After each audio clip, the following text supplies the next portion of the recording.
And we are live. Good evening, good morning, good afternoon, wherever it is you are. Welcome to another edition of the Living World of Darkness. This evening we start off in the pre-twilight hours within Central Park. It has been raining in New York City and Manhattan area for some time now, at least 24 hours. So the park is almost vacant. Only those that truly call it home, the kinfolk of the Bonars and the residents of the Sept-like, really are the only ones that can be seen truly out and about within the park. The individuals known as Alicia Hayward, Travis Moran, and Donald are the only ones that seem to have responded to a general call for some younger werewolves, anywhere between Cleith and Cub, as an investigation is needing to be done. The Wendigo Metis, known as Nani, sits within the heart of the sept, waiting, as she looks down at a watch given to her, a pocket watch, and sees that it's about 5 minutes until the preferred time that the three would meet her. We start our scene with one of the three walking up.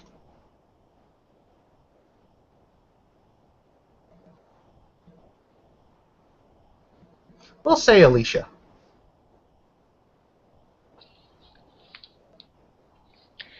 Um, Hello. Nani will look up at Alicia, sort of narrow an eye at her. Are you one of the newbies? Yeah. I'm Alicia Hayward. Ah, okay. Sit down, please. I shall take a seat. As we see more individuals coming, we see the Fianna flanked by the Glasswalker. Travis looks like he's staying away from the Glasswalker. He arrives and nods at Alicia. Hello, Alicia, how are you? I'm okay. Do any of us know what this is about? I don't know, and hello, dear lady, this is Travis. He looks at the Nani. Nani just nods her head and points at the log that Alicia is sitting on. Travis sits near Alicia. She'll look up at the Glasswalker.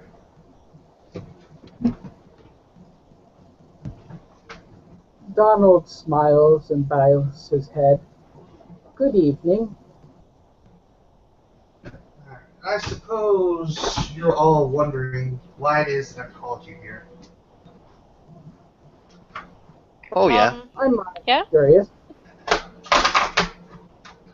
Two of our scouts that we've had out and about towards the edges of the greater Manhattan area have not reported in about 18 hours. It's unusual for them. Not saying it hasn't happened before, but it is unusual. I was asked by some of our Arthos to have some of y'all look into it. Normally I would take my own path on this, but they seem to be all indisposed at the moment. You're the only ones I can get on short notice. The area that is in question, and she'll pull out a sort of area map of Manhattan, and she'll point up to the upper boundaries of Manhattan Island and sort of point out away from the actual shore towards kind of almost like a area that doesn't seem to really exist on the map. This part right here is an area where they take apart container ships. We had noticed some activity up there by a new player in the game. She'll look to Donald. I believe you have some experience with their building. You nearly broke the veil there. Ooh. Yeah, I think we did. We've done a little digging, and our friends, our feathered friends, let's just say, managed to get a little bit more information, but not much. After a little bit of digging, we found out that this new subsidiary seems to be affiliated with Magadon in some way. It's called Sojourn, and we're not exactly sure what they're up to. These two scouts that I had out there, they were more or less meant to report anything that they saw last night, or night before last, I should say. A container ship seemed to come up into this makeshift scrapyard. They never saw it come in, but it was there, they reported it, and they said they were going to get a closer look about 18 hours ago. And that was the last we heard of it. We want you to go out there and just investigate. Do you think the three of you can handle this?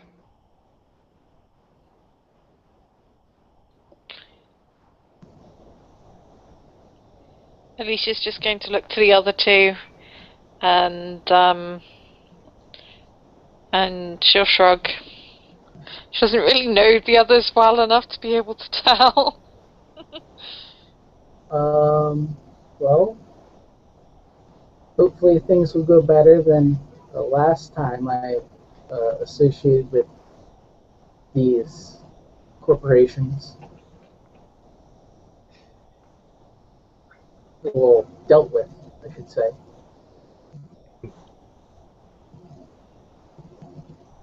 So what are we going to do in there? Travis completely didn't understand what's happening. I want you to go out and take a look at this shipyard and see where my scouts are. Okay, if we can't find your scouts, what are we going to do? Investigate a bit, but nothing... No heroics on this one. Okay. If you think you can get in without too much of a fuss, then try it. But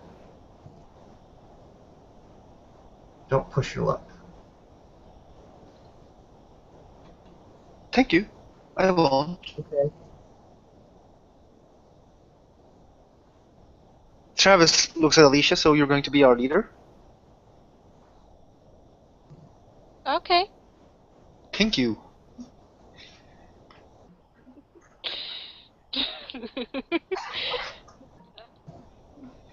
Donald rolls his eyes and goes along with it. So, presumably you know where we're going, and this will be to Donald.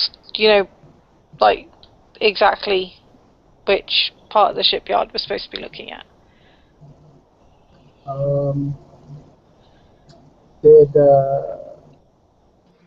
Nani showed you a place on the map that wasn't too far from where you'd been before. Okay. Yes. I can take you there, pretty much. Great. I would suggest possibly taking my truck, but we probably want to go a bit quieter. Let's take a cab.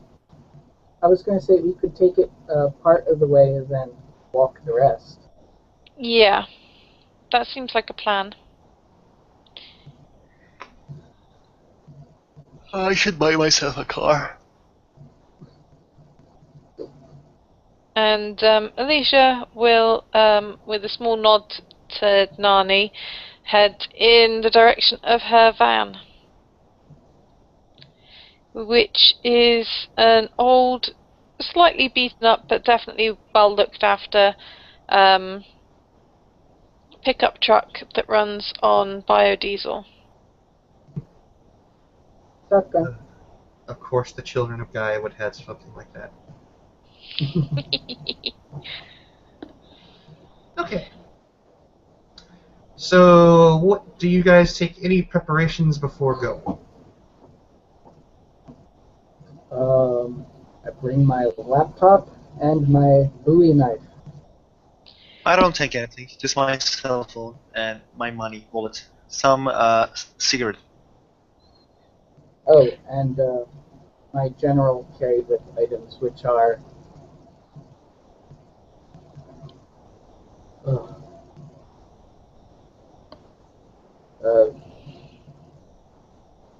I'm going to bring some heavy duty wire cutters. yes, please. You know, the kind that you use for bolts, for stubborn tree limbs, for various different things. Alright. Chain cutters, that kind of thing. Okay. A set of those. Okay. So, the three of you hop in Alicia's car. You all make it there. It takes you about, in traffic at this late stage in the night, takes you about 45 minutes to actually get to where Donald previously was injured.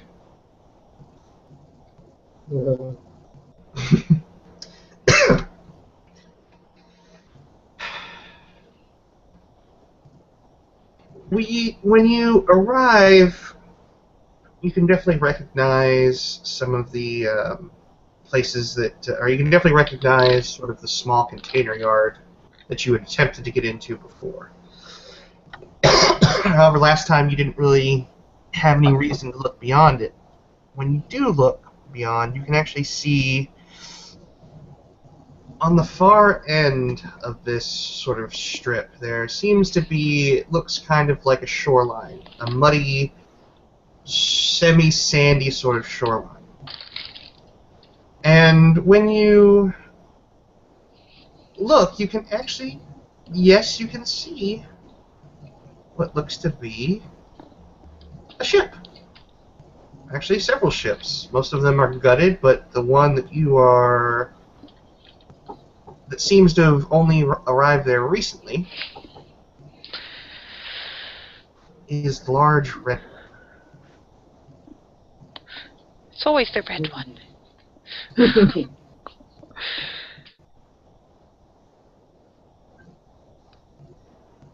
So I remember that you ripped your arm there, right?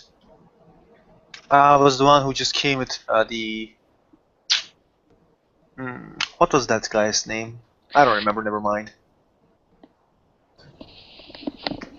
Yes. Donald? This is where it happened. Oh yeah. It'll all be a lesson to you. Razor wires, don't mess with them. So, is this where we need to go in? Or is there a better place? Well, you could try and find some place that's not so close to the building here. If you guys want to make me a quick perception and alertness roll? Sure. 2 successes. 2 successes, okay. You see, you can see my rolls. That's fine, don't worry about it. We'll trust you. Oh, thank you. Let me reload. No, you don't have to. Okay. I didn't botch, but I didn't succeed either. Okay. And what about you, Alicia? How are we doing? Sorry, I was trying to get things sorted. Right. 2 successes. Okay. What you can see is that this sort of scrap area is only really cordoned off by some very simple, very old, dilapidated chain link fence. That's about it. Is there any cameras around? On that end, it seems not. It seems that, yeah, you know, you guys all seem pretty, or you guys are smart enough to probably know that if you were going to try and steal scrap out of a basically a giant container ship, it would take some really involved things, and perhaps if you're that invested in getting scrap off of a ship like that, maybe they're okay with you having it if you really want it that bad. More or less, the idea behind that is they're not too worried about someone breaking in there, because in order to have that kind of ability to take something out of there, you would need a lot of heavy equipment. Okay. In that case, clip the fence. Okay. You guys have no problem doing that. Very easy, very simple. Donald's still going to cringe a little. The razor wire is all at the top. No, there's no razor wire on these, actually. None to be seen whatsoever.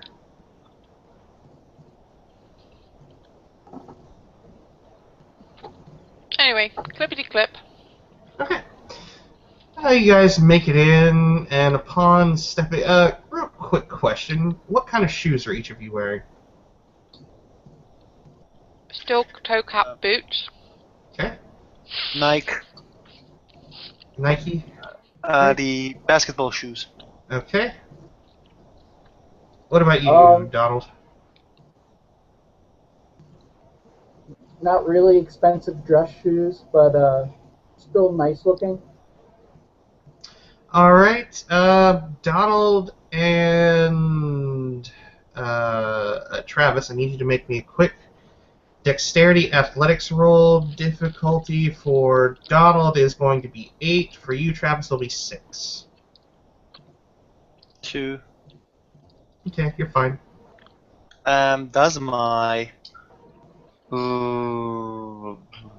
perfect balance merit?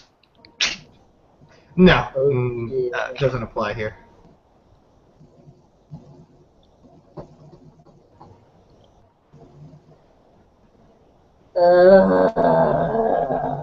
Don't tell me. Don't tell me. Did you? Oh. Well, luckily it's nothing too bad. However, your shoes. If you had just failed, your shoes would have gotten kind of bogged down. They would have been kind of uncomfortable. You know, you brought dress shoes, and when the second you step on this ground, it's kind of spongy, muddy, sandy. It's not quicksand, but I don't know if you've ever been like in a riverbed before. Oh, okay. Well, at a riverbed, when it rains and it's wet, it's not an easy trip. The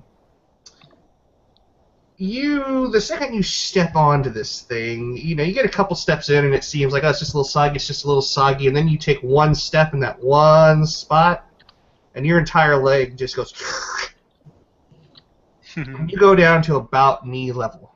When you try to push your feet, you take your other foot to try and take a step so you can pull yourself out, your other leg goes... And when you try and put your hands down, they just kind of sink right into it. And you're kind of in a football stance, more or less, and you're stuck. And no matter what happens, your dress shoes, they are sacrificed to the mud gods. Okay, I gotta roll something to not laugh. What do I need to roll? Because you're trying to be sneaky and it's kind of funny.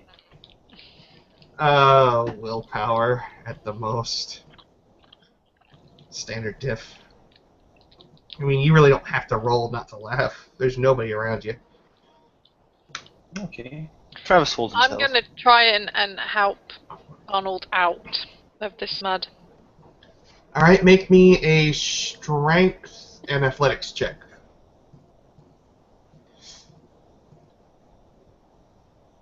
I am also trying to help her. Alright, then it'll be difficulty 4 between the two of you. You'll need 3 successes to pull him out. Really? I have 1 success. Alright, Alicia, it's all up to you. I have none. So you tug on Donald, and he's really Just in there. stuck. Okay. And Donald, are you wearing like business attire? Yes, I'm wearing my suit. Yeah, it's you who have, you've worn suits long enough. You know that this is that suit's. It's not a done deal, but this might be one of those suits that you have cleaned and then put at the back of your closet. Maybe the memories are just too much for you. Well, it's my dedicated suit, so... Ooh. Well, it hasn't, it's not torn or ripped, but it is definitely now soaking and soppy, and it's not a fun way to be. We will be the heroes tonight. My dry cleaner tomorrow will be the real hero. I'm going to keep that one in mind, that line right there. That's going to earn you something. Because that's a good... that's a good one-liner there. Okay. You guys, it'll take a little bit longer. It'll take you about 20 minutes to actually pull him out. But you eventually get him out. At this point, though, Donald, your socks are gone, too. So you're just kind of doing this one barefoot now. But you're free. And you guys can easily make your way now that you've made your one check. I won't penalize you that much. But Donald, you're not a happy camper. Do you maybe want to go in Liba's form? You might notice things we don't. Well, she says this like... Well, she's trying to say this like she thinks it would be a great suggestion. Her glances to your feet kind of give away the fact that she's actually making the suggestion for you more than for Okay. anyone else.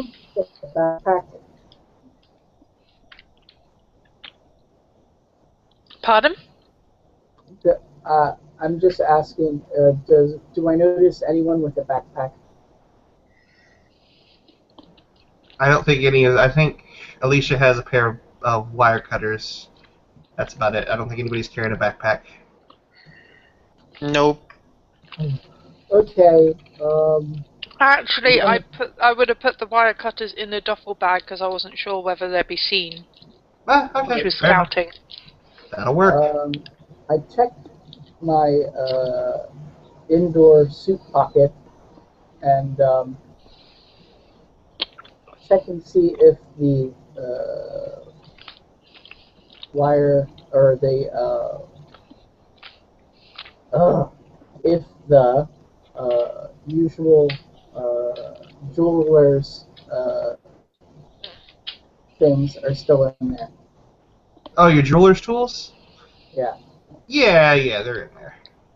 All right. That was a casual enough roll. I'm not gonna punish you that I much. took them out and put them in the. All right. Look to Alicia. I put them in the duffel bag because these are not dedicated, and I don't want to leave them out here in the open. Okay. Okay. And she'll unzip one of the side pockets for you to put them in, because presumably they're a bit smaller than wanting to throw them into the bag with a bolt cutter. I stick them in the pocket she's provided, and I'm going to go into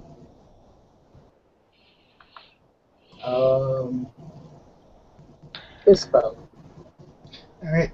No roll needed. I'm going to let you guys have that one. Alright. Okay. So you guys make your way across this field. It's not too difficult, in all honesty. I mean, you know, it's as difficult as it needs to be as far as walking on a muddy riverbank, but you eventually make your way. And you guys get to the sort of bow of this ship. And when you look up, you know, it looks very mundane. You can see footprints, and there's a whole mess of footprints. I mean, it's, you know, working boots, generally speaking, that are all around most of the ships. So, obviously, people come here to look at things. But what you will notice on basically about 100 yards away from either side of the ship, at the very front and the very back, there are very, very deep sinkholes.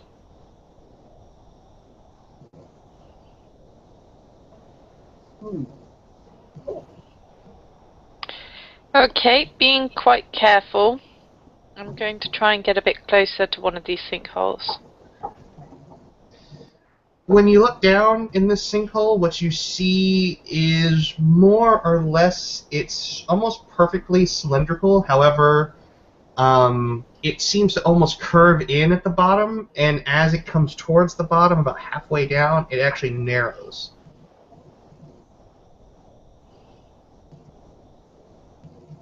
But other than that, it's nothing major. The sinkholes are probably they're about 150 feet wide in diameter, and much deeper than 150 feet. You're not exactly sure how far down they go, but it's deep. It's not a fall you'd want to take. Travis takes his wallet, takes a metal money, and let it go to do, like, try to understand how deep it is, so he let the money go. Because it's dark, you're at twilight, you won't be able to see it. I No, it's trying to try listen to hear for a it, I voice. think. Oh. You don't hear anything. It's It's deep, but it's not that deep. It's not so deep that it goes on forever. The problem is that it's actually in very soft earth, so when it would hit the bottom, you wouldn't hear it. Oh, okay. It just goes splitch. Yeah, but it's so far down. I mean, it's far enough down you wouldn't hear that. Okay, so I told you that I get a packet of cigarettes, right? Mm-hmm. I light the cigarette. You know, I burn the cigarette and drop it. All right. Takes about, I don't know. Takes about 10 seconds because a cigarette's a little bit lighter than, you know, anything else. It takes a few minutes, but you see the it takes about 10 seconds before the cherry goes out. Like, continuously falls, but when it hits the ground, it's wet, so it immediately goes out. But it took about 10 seconds. And that's the 1,000, 2, 1,000, 3, 1,000. So that was a considerable distance.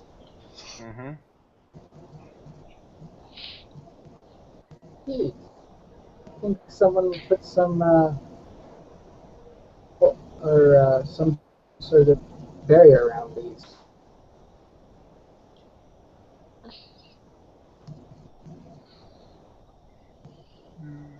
So, Looking at the mud around the outside,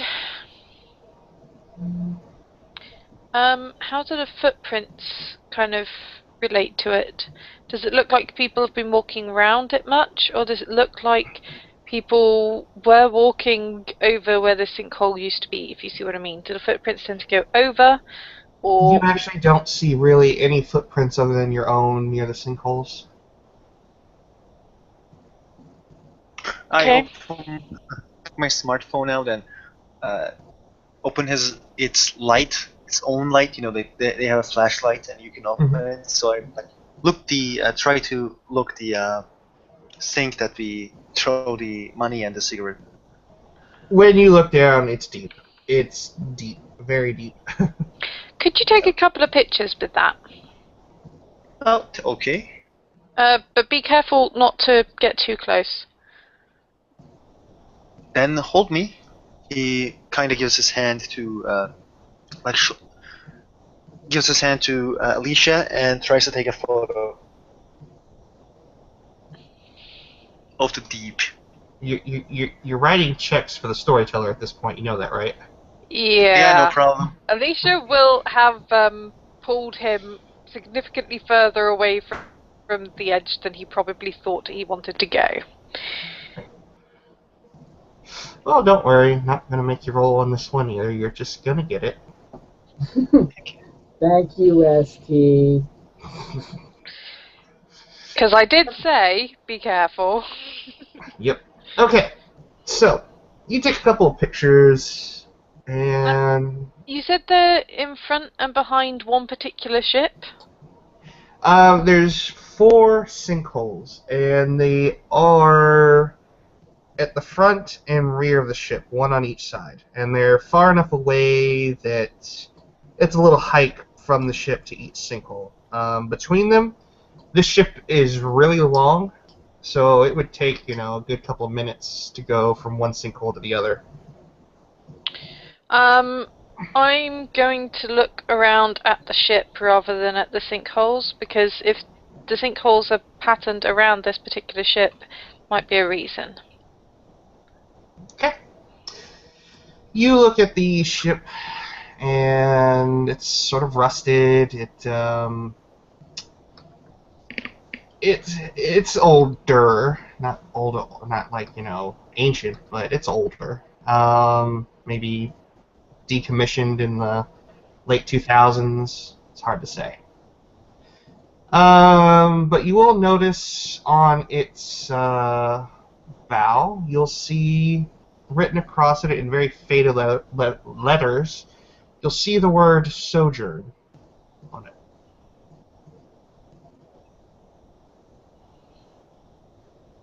Could you grab a picture of the writing as well, please, Travis? No problem. And Travis takes a photo. Click.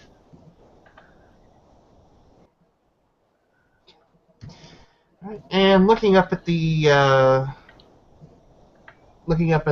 ship, you'll notice that there actually is a sort of metal gradual stair ladder. It's not like a straight up and down ladder, but it actually goes at an angle, and it's set to be more like steps than a ladder itself. And Alicia's going to go closer to this ladder, look back to the others, look back up at this ladder. Is clearly trying to decide whether to risk going on board or not. Let's go. Donald in the wolf form looks at the ladder, then looks at Travis, then looks at the ladder again, then looks at Alicia. You two Okay, I will do it. stay here. I'm going to go and look onto the... I won't go anywhere. I just kind of want to have a look at the top of the ladder first before we decide what we're going to do. Let me come with you. He can take care of himself. And you can take care of yourself too. Yeah, I know, but let's just be... I want to see the board. And in that time, he starts to climb.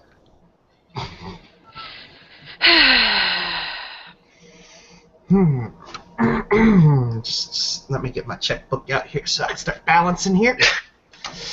Okay, so you will climb, or Travis, you climb. Oh yeah. What about you, Alicia? Well, Alicia is first going to ask Donald if he'll be okay here for a minute.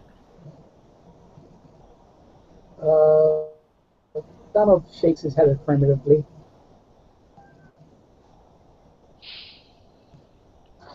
And she will put her duffel bag down next to him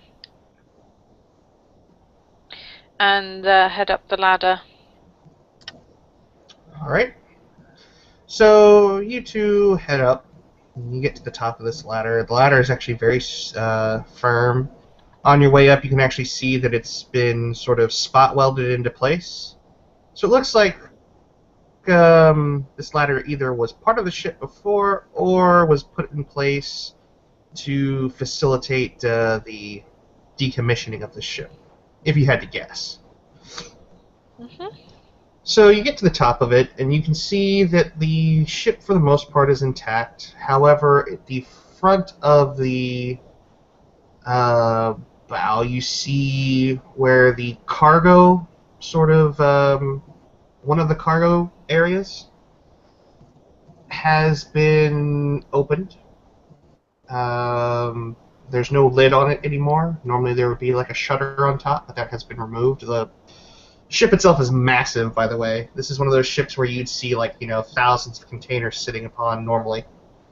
Oh, I should let you know, just in case, that Alicia does have common sense.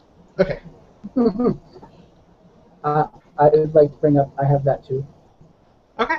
I'll keep that in mind. Travis, I'm assuming, does not. Not Travis my has perfect balance and metamorph and Greek language. Okay. Alright, so what you see is you actually see some, like, spotlights, those sort of, like, work lights that are up on a stand, and they have two lamps on them that are on there, and there seems to be generators that are sit around them. You can see the green lights on the generators indicating that they're ready to be used. They each have, like, these little tarps over them. The lights are off. You see some ladders that lead down into the cargo area, but other than that, it all looks really unremarkable. I mean, it's a place where you know two people have disappeared, but beyond that, I mean, it looks really mundane.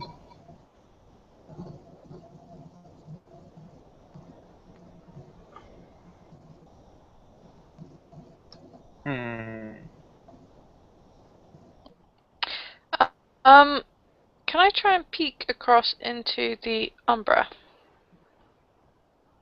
Yes, you can. And that's a gnosis roll, isn't it? Yes, it is. Can I also go for the Umbra with her? I'm not going through, I'm peeking. What is peeking? She's It's where looking. you look into the Oh, okay. other...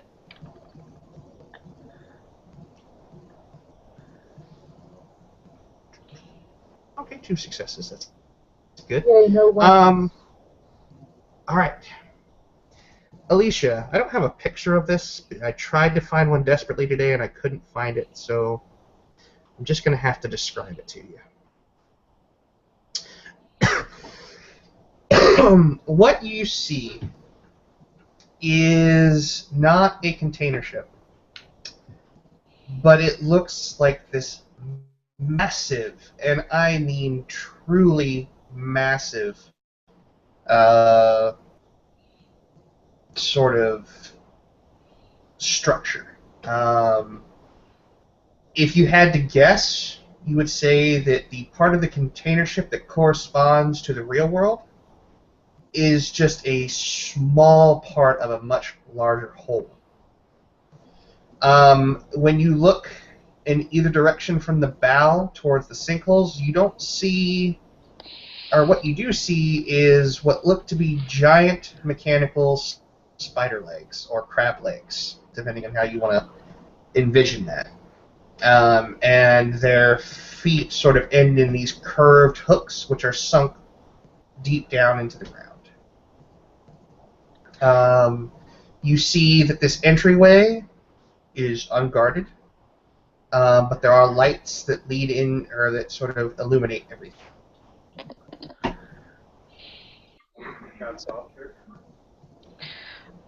I think we should go back and tell Nani about the giant spirit crab thing? Okay, no problem for me. Like, you're the boss. Or at least, call her and let her know. Because giant spirit crabs, we probably need some advice on. Donald, I need you to do me a gnosis roll. Okay.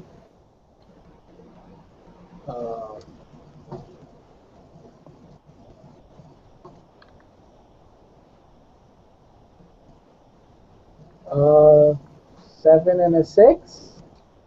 That'll work. Donald, you start to notice that the air around the shipyard is sort of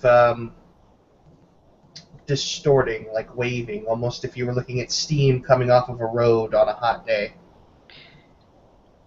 Almost in the way a mirage would happen. And as you're looking up, is anybody here a theurge, by the way? I am. Nope, I do not have a theurge in my pack. Donald, aren't you I'm a a theurge? theurge. Alright, Donald. You've been schooled enough to know that when something like this happens, you've seen it before when stepping into areas of the cairn or other cairns of other septs where the gauntlet rating is minuscule, almost non-existent. By the way, Alicia is actually on her way back to the ladder. Hopefully Okay. Travis is as well. Yeah, Travis is going with the Alicia. Uh-oh. And as you're kind of looking at this, Donald, you notice that you're starting to see movement in these distortions. Like, you can see the normal image, but within these distortions, you're starting to see movement. And when you turn your head to the left a little bit, you start to see this gigantic limb sort of manifesting, and it's actually starting to move. Oh dear. Let's use that yip call to get their attention, like, crap, crap, crap, crap, crap. Alright. And at this point, two of you on the ladder, you're going to start to see the distortions first. And you're going to start to notice that the ground is starting to tremble. You're going to notice there's actually water starting to come up. There's actually water coming up out of those sinkholes, almost as if something's pressing down on them. Speeding up. Speeding up. You have a choice now, because the two they're trying to make their way down this ladder. It's a large ladder. I mean, from top to bottom, a container ship's easily over 100 feet. How steep is this ladder? And what kind of handrails does it have? It has sort of those like square ones that have like the kind of the corrugation in them, so it's very never mind. uncomfortable. Yes. Very Okay. Okay. How many meters that I can see beyond? You're about 70 feet up in the air at the moment. Donald, you have a choice now. You know from what you can see that this lumbering monstrosity of a whatever it is raising, and you know that once it gets moving, it's going to raise up out of the ground really quick. So you can either A, run away and get help and split the party, or you might have enough time with a Dex Athletics roll to possibly get up on the bottom of that ladder before it raises out of the ground.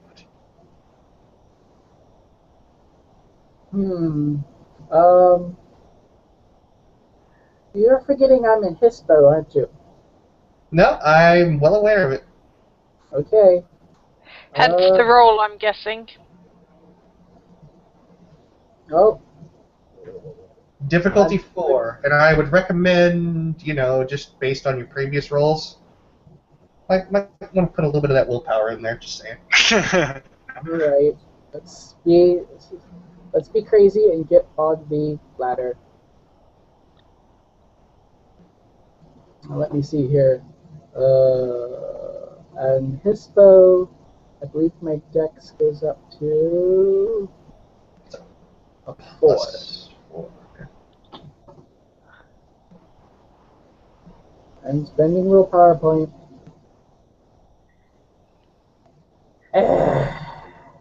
Wait, what was the ability? Willpower is always an automatic success. Okay, so, and the, you said difficulty was 4, right?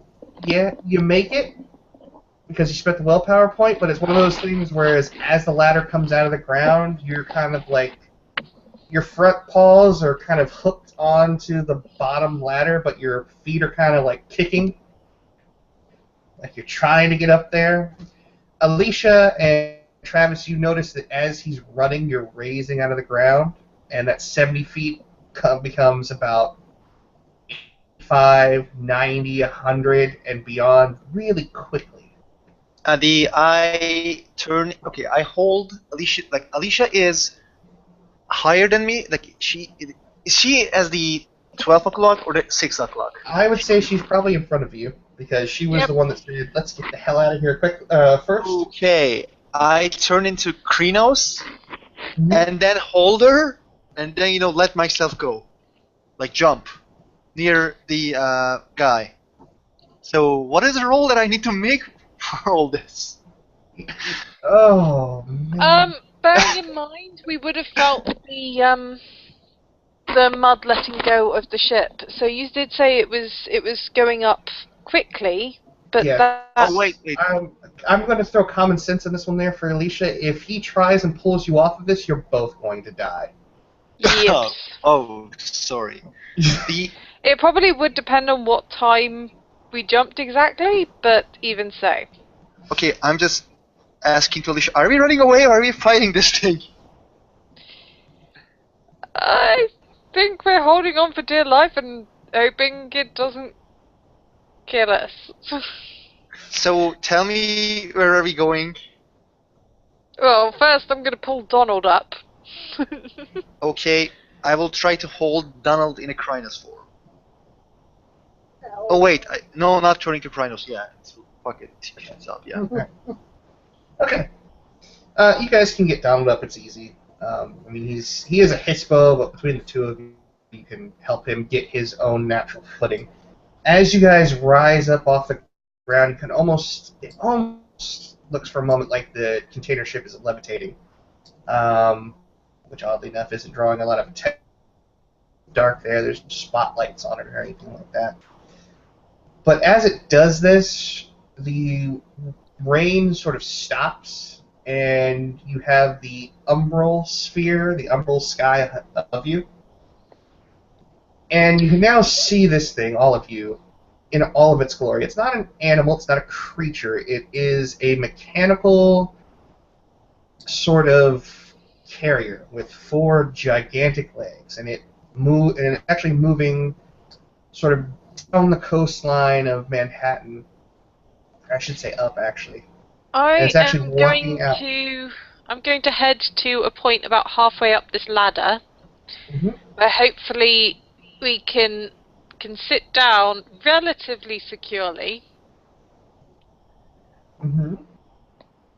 And I'm going to try and see if I've got a signal on my phone.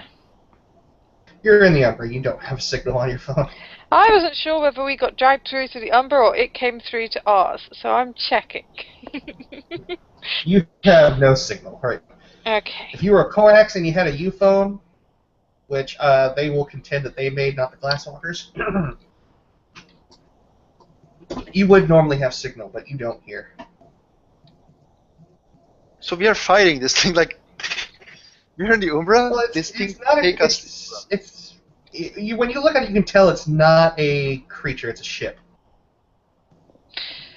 So, I think the only thing we can do is try and find the helm. Yep. Alright. So, when you look at this thing from where you are midway up this ladder, which actually looks more like a... In the Umbra, it looks more like an antenna assembly, like a communications array, because at the very end of it, where you were hanging off Donald, once you crossed over the Umbra, there's actually like a big blinking light at the end that kind of blinks like this sort of deep green color. And there's antennas all at the front of this thing. When you look, there are about 6 massive cannons on the rear of this thing, which is a good distance. Travis, you couldn't throw a ball a quarter of this distance, even in Krenos. Even with your incredible football skills.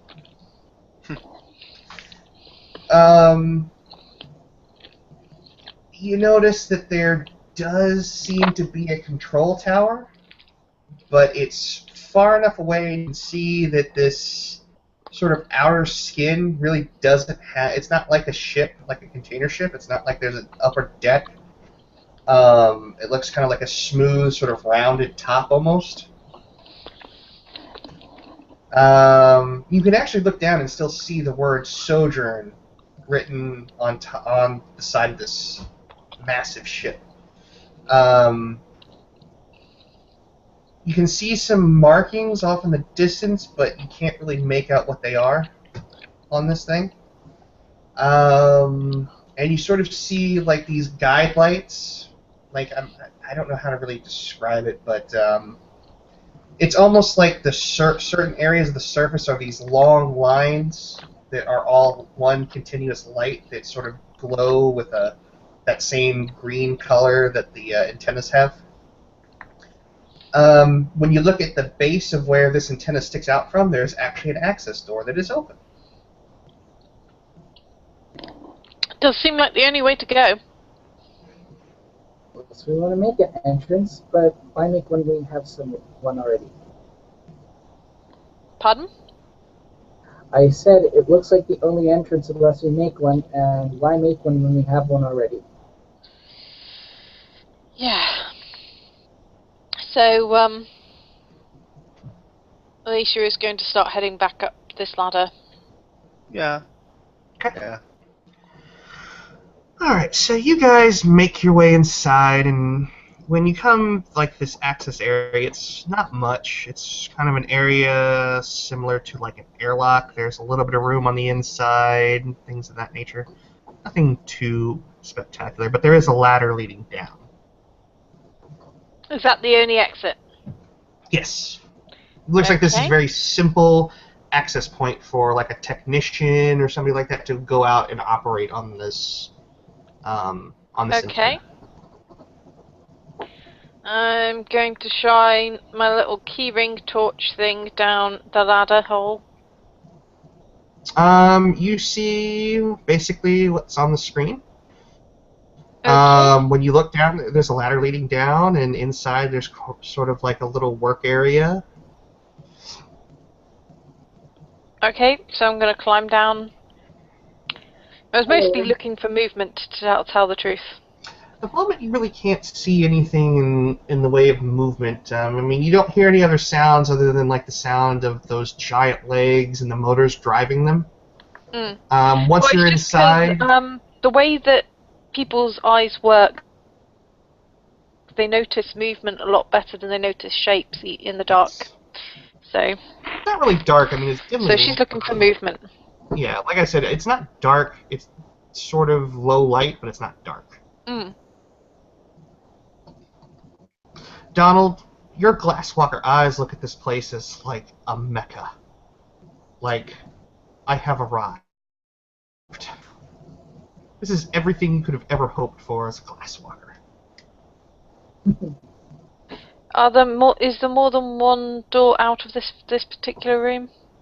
Yes, there is. How many doors are there? There are 3 doors. There is a door that has a sort of like a little symbol for like a bed, and underneath it says crew barracks. On one door it says corridor access, and on the other one you see sort of like a lavatory or bathroom symbol. I'm going to open the bathroom. Alright. You open it up, and you see shower stalls, you see sort of a unisex bathroom, sinks, Does it look like an lockers. ordinary bathroom? Very, very futuristic. This is something that you might see out of sci-fi, but yeah, it's a run-of-the-mill bathroom. I'm mostly thinking that if I open the crew quarters, I'll probably... There might be crew in there. But if I check the lavatory, it's probably empty. And I can at least see whether it is the kind of lavatory that seems designed for people-shaped things. Everything looks fairly people-shaped, like it's meant to be worked on by people. But yes, the bathroom is fairly empty. You see some... Actually, roll me a perception and alertness check real quick.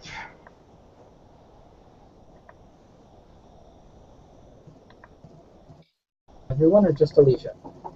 Well, you guys can roll it too, but Alicia's the one that's in the bathroom. 2 successes? Yeah, that's good enough. You'll notice, normally when you go into a bathroom, you can see, or at least a bathroom that's used on a daily basis, no matter what time of day it is, you can sort of see like subtle hints, even if it was used early in the morning, it's late evening, of maybe a little bit of water just around the sink drain, or, you know, a towel might still be wet that's hanging from like a drying rack, or stuff of that nature. Everything in here looks dry as a bone. I'm going to try turning on one of the taps. Turns on. You hear that sort of like gurgling sound, and then water comes out. She'll turn it off again. And then she's going to go and look in the crew quarters.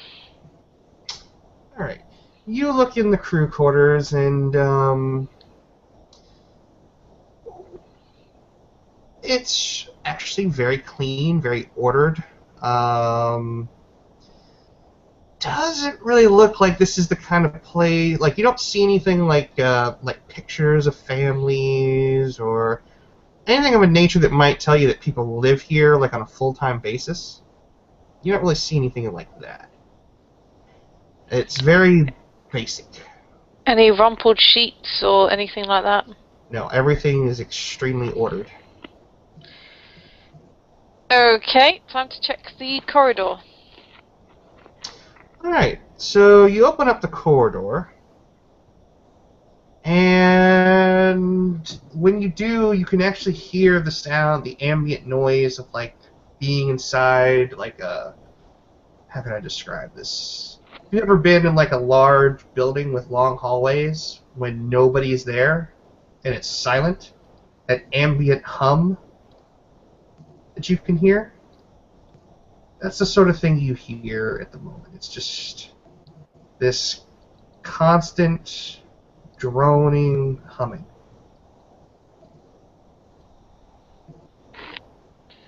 You'll notice that as with the barracks, the corridor is very ordered, very clean, very well kept. She's going to move along this corridor. Are there many doors off it? Actually, I can bring up the corridor for you.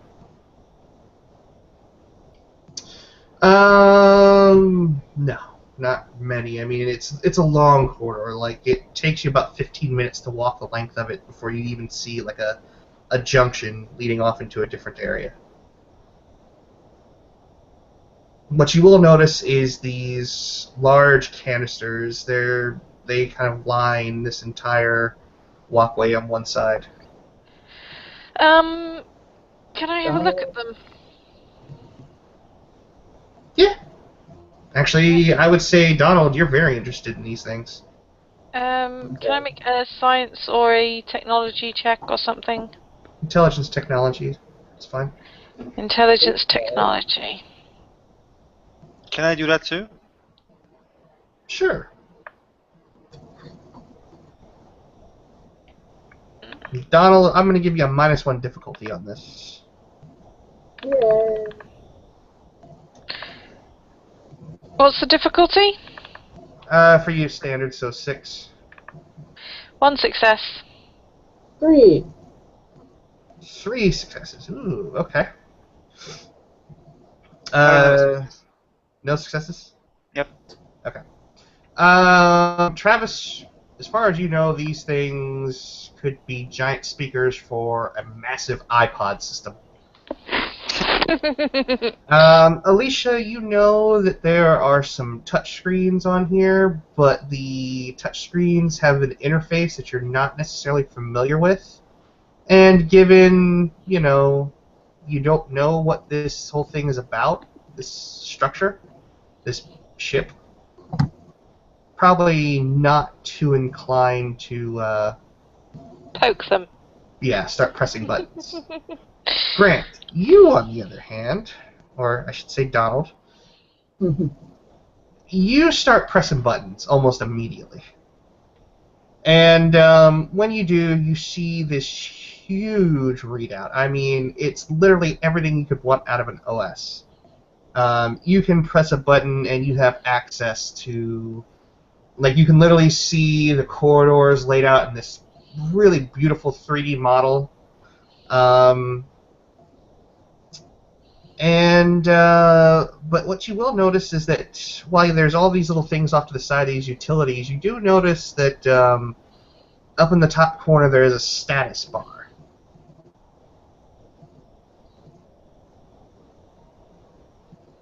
It's up to you what you want to do. And what does the status say? It's just got a green bar across it.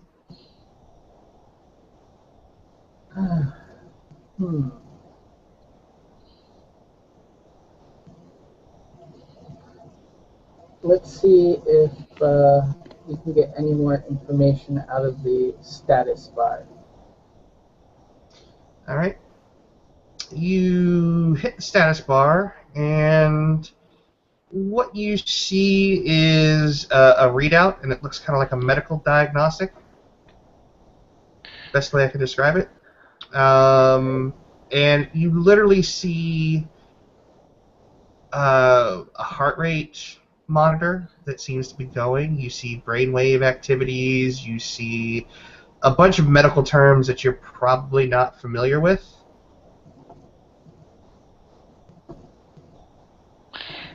Well, can I do have 2 medicine. Oh. Alicia, yes? I was going to say, so do I. Okay.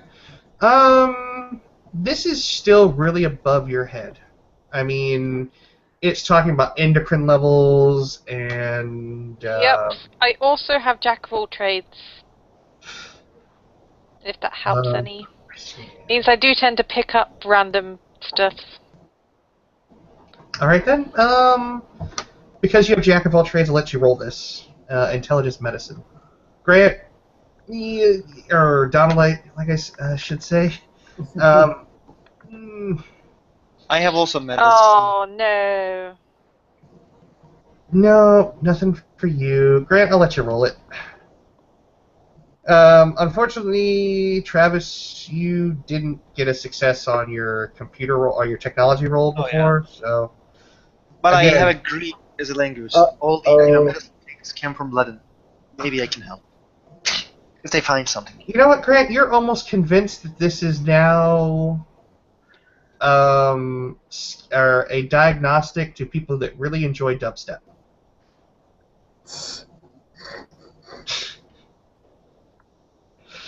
Like, literally, you have no idea what's on this. Other than, like, the heart rate monitor, like, BPM listed on there, you have no idea what this stuff. They might as well be talking about, the complex interactions between proteins and DNA strands at a PhD level. Can I make one sort of inference? Does each one of these canisters have a touchscreen on it? Each one of them does. Can I make the inference that these heart rate monitors are monitoring something in these canisters? I'm going to roll 2 fate dice for you. If you get a minus, no. Because you did botch. Plus and a minus. Damn it. I'll roll one more for you. The fate wants to be I'm encountered, but actually going to I'm going to ask Donald if the next one over has the same status pattern or if there's any differences. Because Alicia is quite capable of jumping to this possibility as well.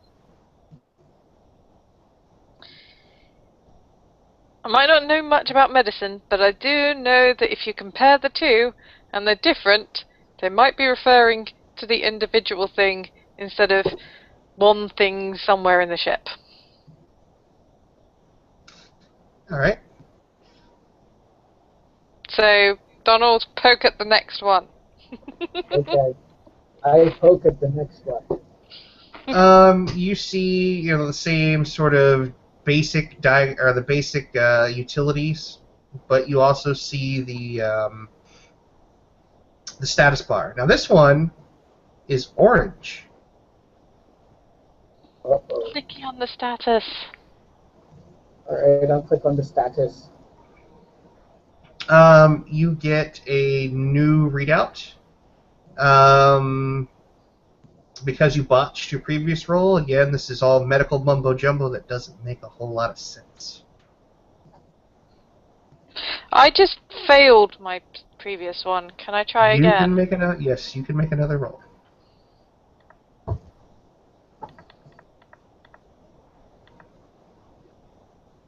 Difficulty 6?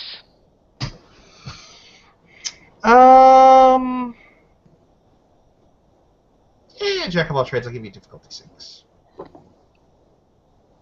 2 successes. Okay.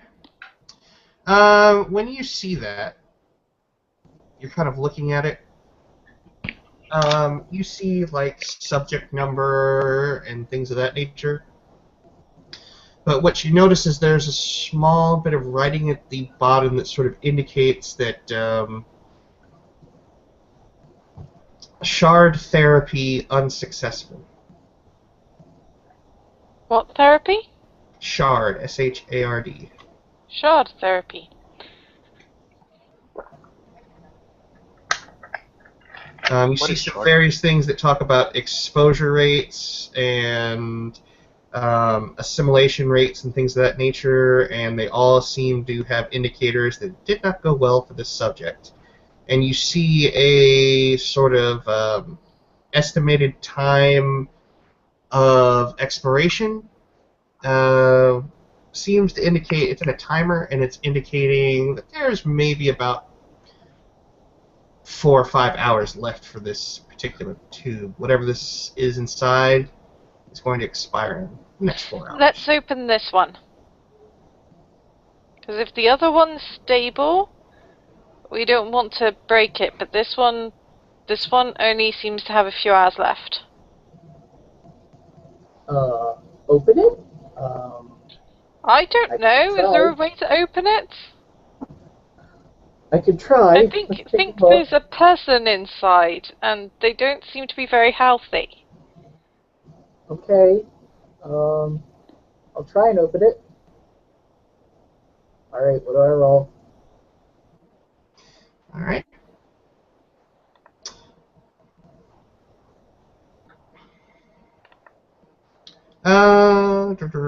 I'd say intelligence computers.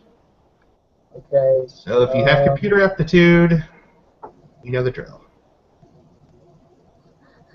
Actually, this is the first roll, so... I have Apecraft's Blessing. I forgot about that. Yes, I do have computer aptitude, so... was that drop the difficulty by 2? Yep, so it'll be difficulty 4. Okay, so... Because there's a big button that says open. Ah! 1, 2, 3, 4. You 4 find the successes. button.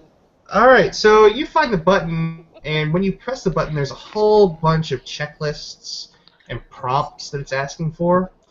And you may not know much about medical, but you maybe understand the interface well enough that you begin to press yeses and nos where you need to.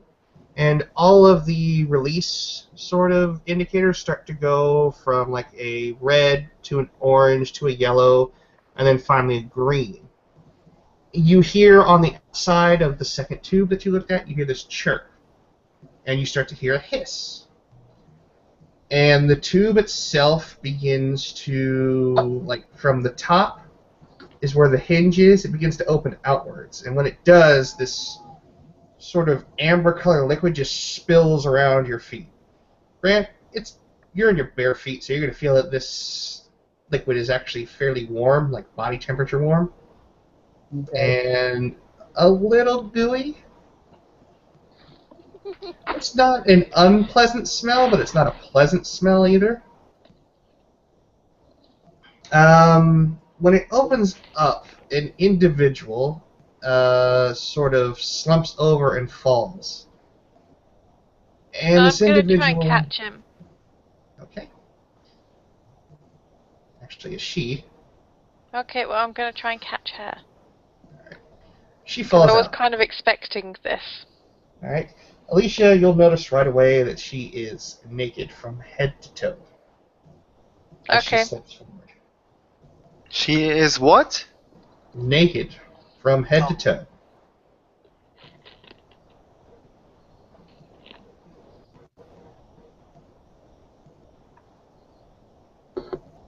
But she slumps forward and falls into your arms. Full whose arms, by the way? My? Alicia's. Okay, Because Alicia moved to try and catch her. Alicia, this goo that's kind of covering her is now kind of all over your clothes and leaving that odd but not unpleasant smell. Yeah. She doesn't care as much as a lot of people do. Yeah, she's warm, by the way, like feverish warm. She does kind of have this nosebleed going. Her eyes look really red around the edges. Right, I want to try Mother's Touch, but I can't remember what the role is for it. It's something in empathy. I can't remember exactly what off the top of my head. I want to say it's stamina empathy, but I'll have to go to the subnet to check. Because most of my campaigns that I've been involved with, Mother's Touch is not used all that often. Which is kind of a bad thing now that I think about it. Yeah! Yeah, I have to agree. Bad. Mother's Touch, good. Mother's Touch, very good. Its intelligence, empathy, difficulty is current rage, or 5 with those with no rage. So this would be a difficulty 6. So that was intelligence and empathy. Yep. And you have to spend, I believe, a point of gnosis. Yep. Indeed. Spend a point of nurses.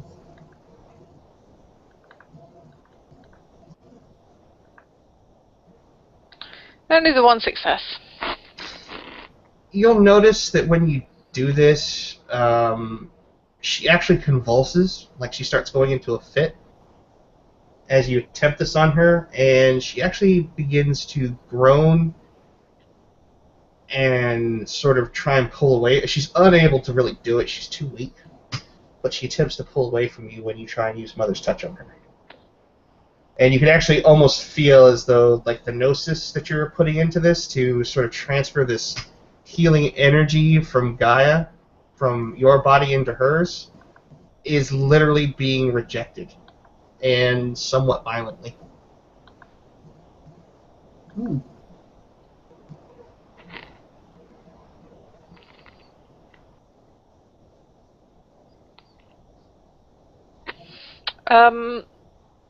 Does the girl seem kind of, like, conscious?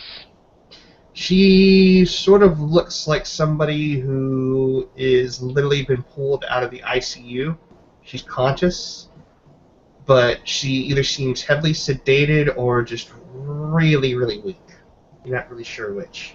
Like her feet aren't even like attempting to stand on their own. They're kind of just like her toes and the top of her foot are almost laying against the steel or the metal floor.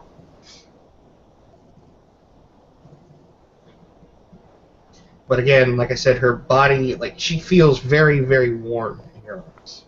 Like, again, feverishly warm.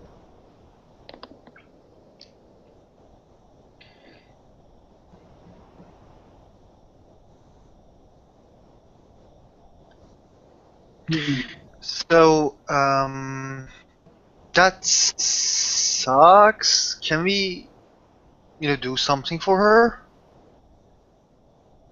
The He's a healing trust- isn't working. It's not just not working. It's something's wrong.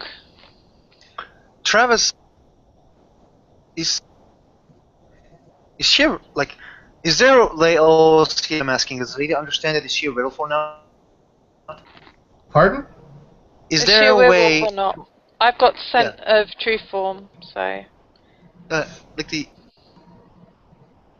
Can you, is she a Travis is going to ask? Is she a werewolf? And the thing is, Alicia does have scent of true form, so she should No, be no. able to tell. Oh yeah. Okay then. I think that was in character, what he's asking. Yeah, Oh, yeah. but I'm just making the comment out of character. Well, if you want to use it, it's up to you. I mean, that's your choice. I don't have to spend for it, it's automatic. Ah, I forgot. That's right. You're getting a very odd scent off of her. She's definitely got rage. She's definitely got gnosis. But you're not entirely sure about her. Like, you've definitely got a wormish feel off of her. You've definitely got a weaverish feel. Oh, no. The thing is, I don't smell worm or weaver. Ah. It's scent of the true form. I smell kinfolk and I smell Garu. And I can smell vampires if I roll. And I can smell Fae if I roll, and mages and so forth. Actually, I'm not sure on mages. But yes, automatic success for Garu and kinfolk. Then you I need can to roll for most other things. You need to roll, and I may have, or kind of played a card before I meant to. But, go for it. And I think it's Perception Primal Urge. I don't know where Scent of the True Form is. Is that a breed, auspice, or tribal gift? Auspice. It's a Primal For the Perception doctor. Primal Urge. So yeah, roll your Perception Primal Urge. Right. You'll need... There. Just checking because it isn't updated on the thing. I also need to look to see whether I ended up actually buying ups for it or not. Right.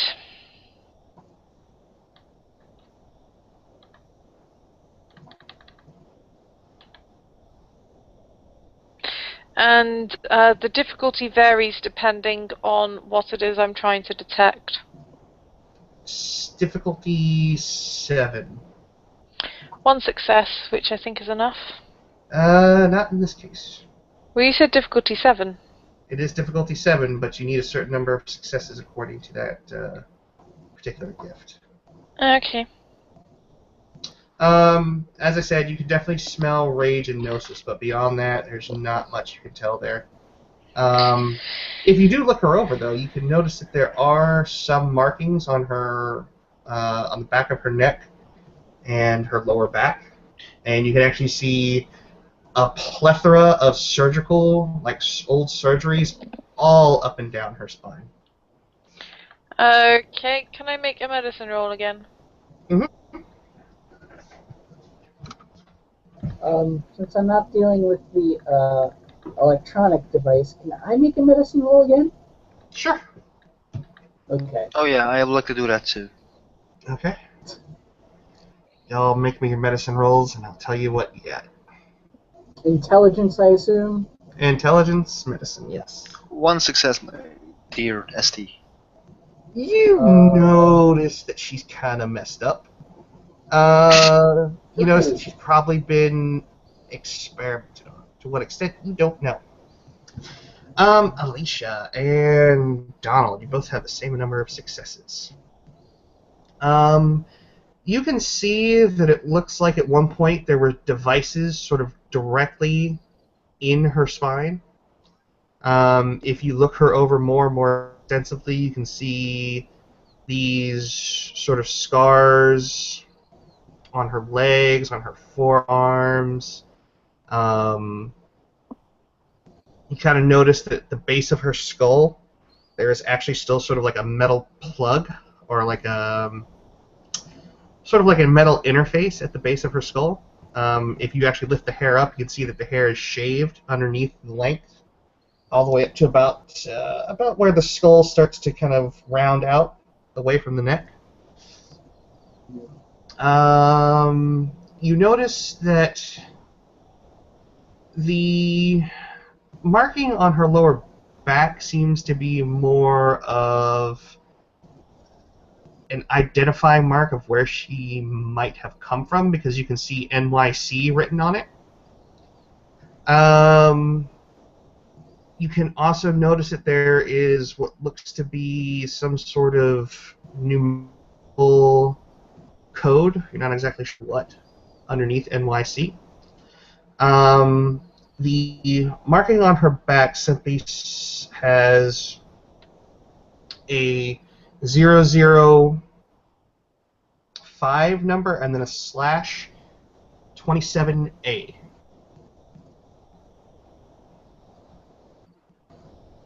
On it. And then a barcode underneath, because, you know, if you have a tattoo on the back of your neck, it always has to be a barcode. At least in these situations. So you did say that when we opened the thing, he fall onto Alicia's hands, and there was something like a water inside of the tube. Yep. And that, like, when I look at the water, is it like covering all of the inside of that tube, or part of it? Well, I mean, the tube is emptied out. No, I know. When I look at the water, is it like that water is going to be full of the tube? Does the she whole of can't the breathe tube inside look wet? Yes, the entire tube, from the top or the bottom. How can she breathe inside? She's alive, yes, but she shouldn't have been breathed inside of it. Is she a vampire? You know, they don't need to breed, I think. Or I didn't see them breed. Alicia, how are you holding her, by the way? Well, she would have mostly caught her so she didn't end up face planting, and then lowered her onto the floor, and then Okay. they would have been looking her over, so she's... You're definitely in close enough contact, you can definitely feel a heartbeat. Well, she's not a vampire. I don't know what she is. I don't know as well. She's not Garu. She's not kinfolk. She's not a vampire. But she seems similar. Is there, like, Vinny, you told us that there are lots of people inside of there are lots of tubes. Well, you see multiple tubes all the way up and down the end of this corridor.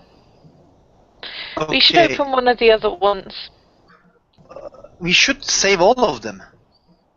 Yeah, but if opening it kills them... Does it, we still hear a heartbeat? Yeah, she's still alive now, but she was pretty dead to begin with, so it's hard to tell whether we made it worse. Yes, we don't know what these... So if we open one more, We see how that goes, and then we open the others. Okay. There's a small problem. She was in a bad state. What if one of the healthier ones is sort of hostile to us? Well, there's still only one way to find out. It sounds like we should be reporting in, but okay. It very much seems like a bad idea, but Alicia, as you everything sort of seems like a bad idea, and we're on a giant crab ship thing. Oh yeah.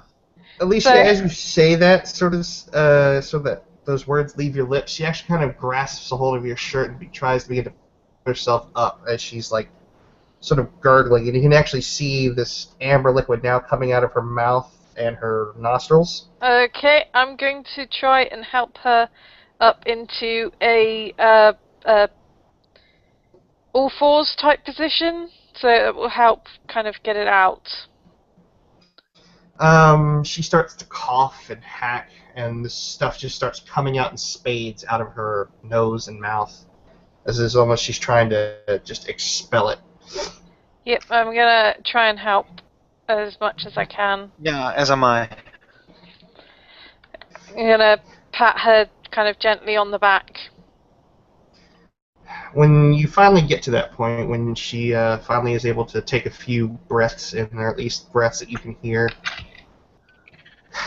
she just sort of points over at the lockers on the other side, or not really lockers, but more like, might as well call it, they're like cabinets on the other side. They're like mechanical cabinets. And Alicia's gonna head over towards the one that she's pointing at.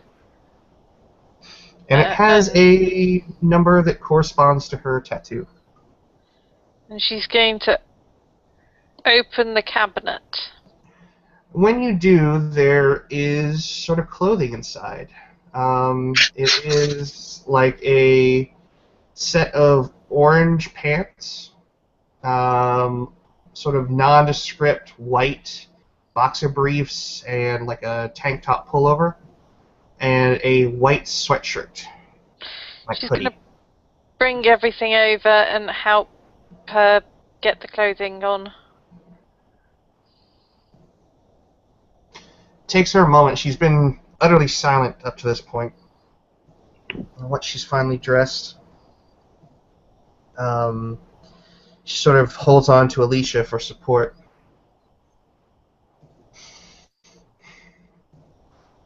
Is it time again, Doctor? Time for what? Time to go back to the lab. No more lab.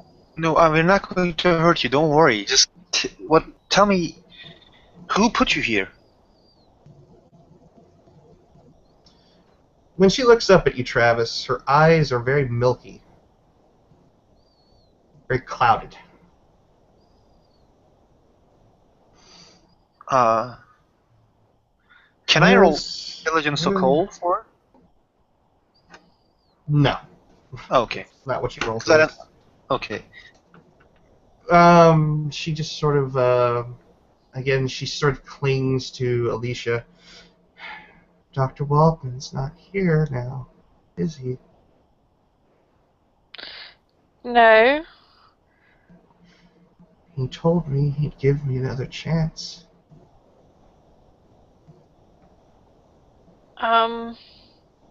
Another chance at what?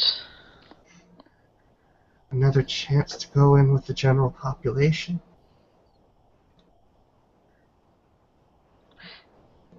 And why aren't you in with the general population?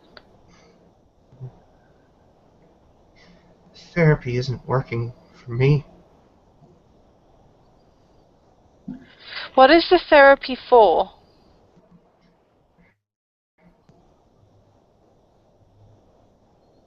It's to make me better. You...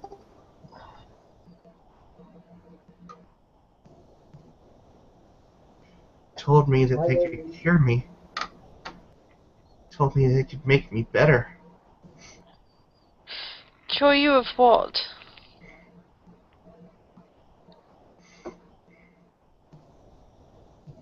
Cure me of all my ailments, sickness.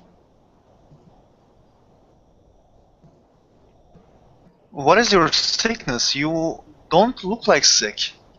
No, she definitely looks sick. She definitely looks sick. I know, but like, we know that she's a guru or not. So like, what is the problem? Like, you look like sick, but like, this is not a place to cure people. People tend to go hospital. Can you take me to the lab, please? My medicine's there. Do you know the way? She sort of basically tries to coax Alicia, tries to get you to take her back towards the pod a bit, so she can actually feel around the pod. And Okay. once she has her bearing on the pod, like, she goes to one of the few non-symmetrical sides, and then she points down at the end of the corridor.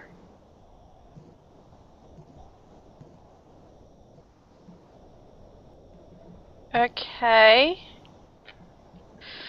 And Alicia is going to help this girl down towards that end of the corridor. When you come down to the end of the corridor, you can see sort of... There's more tubes along this corridor, but it goes down a little bit further, and you can actually see sort of like these cyan and incandescent lights at the end of it, and it sort of kind of arches around and continues on, but there seems to be an area there which definitely looks like a lab. Does it look like there's anyone there? No. It looks to be fairly barren. Okay, I'm going to keep moving towards it. But I'm going to keep my eyes open for anything that looks like it might be a trap. Okay. Following Alicia, doing the same. As you come down to this corridor, you see one of these exam rooms, but the windows are sort of blocked out with like this fog. I don't know if any of you guys have ever been to the really ritzy restaurants that have like the clear bathrooms that when you shut the door and lock it, they fog up so you can't see on the inside. But when you come around the corner, you behold a very ghoulish scene. And you see many open tubes on the far end, and you see blood and gore spread everywhere. You just sit down here a minute. And she'll help the girl sit down. But the pain is coming back. Where did they keep your medicine? And she points down this rather nasty corridor.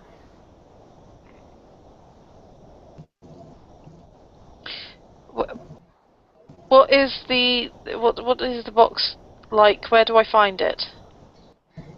It's the machine. Don't worry, nobody is going to do anything to you. I'm here. I'll keep you safe. Just calm down and let us help you. Let's just find her, please. Like, Travis is kind of messed up at this moment. He just turns to Alicia, let's just find her medicine and help the others and leave here.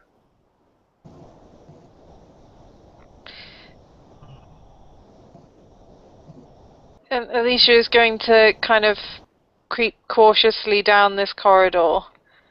Alright. As you kind of come around this curved corridor, you can see, I mean, it just gets worse further down.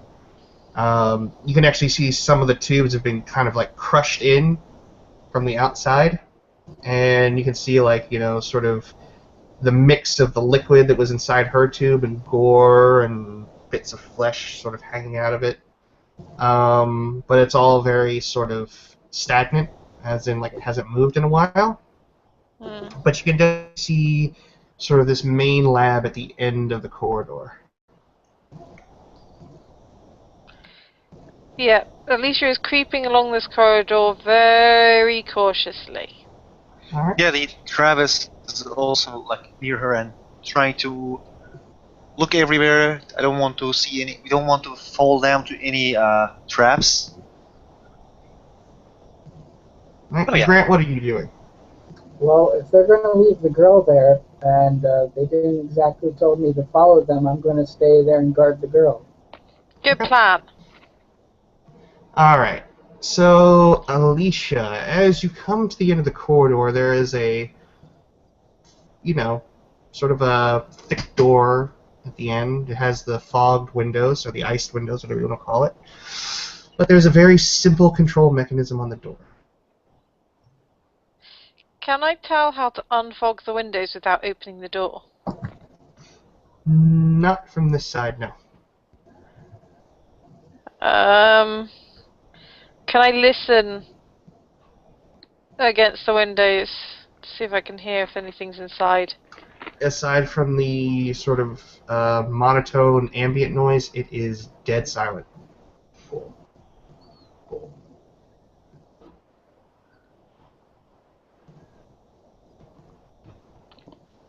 I'm going to shift to Krino's form because I'm kind of, well, the girl doesn't seem to be able to see that well to begin with, but I'm probably relatively far away from her by now. Okay. And I'm going to glance back to Travis. Yeah, I also shift into Krynos immediately. Okay.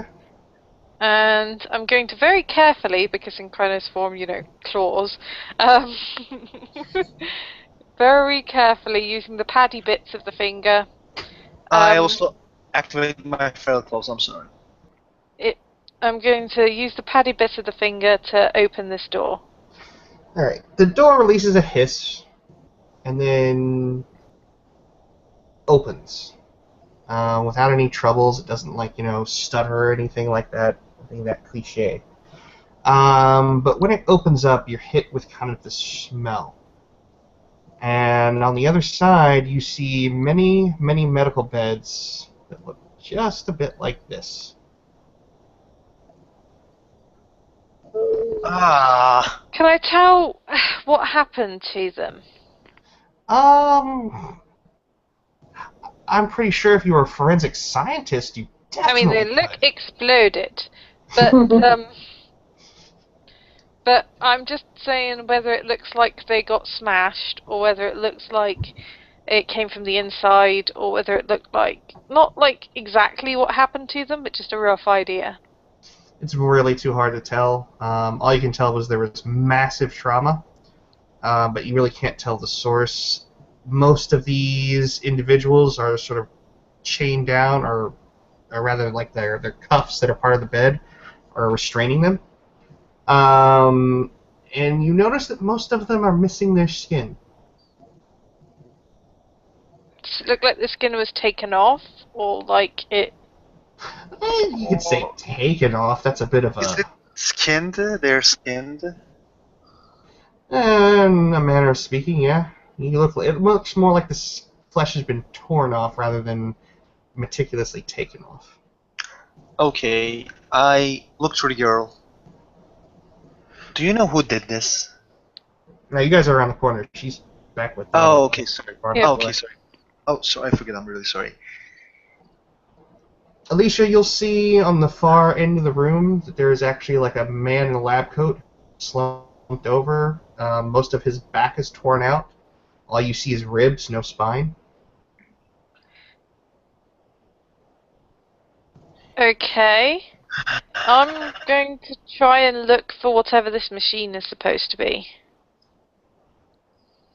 Well, you can see that most of the medical beds have these sort of arms on them that have like needles and syringes and various devices on them. It might be that. There seems to be like a cryo tube or a cryo bed on one side that has all of these cool looking gadgets on the inside. It could be that. Most of the lights on these devices are red. The only really light, aside from the overhead lights on the beds, is coming from the screen near where the slumped-over doctor is.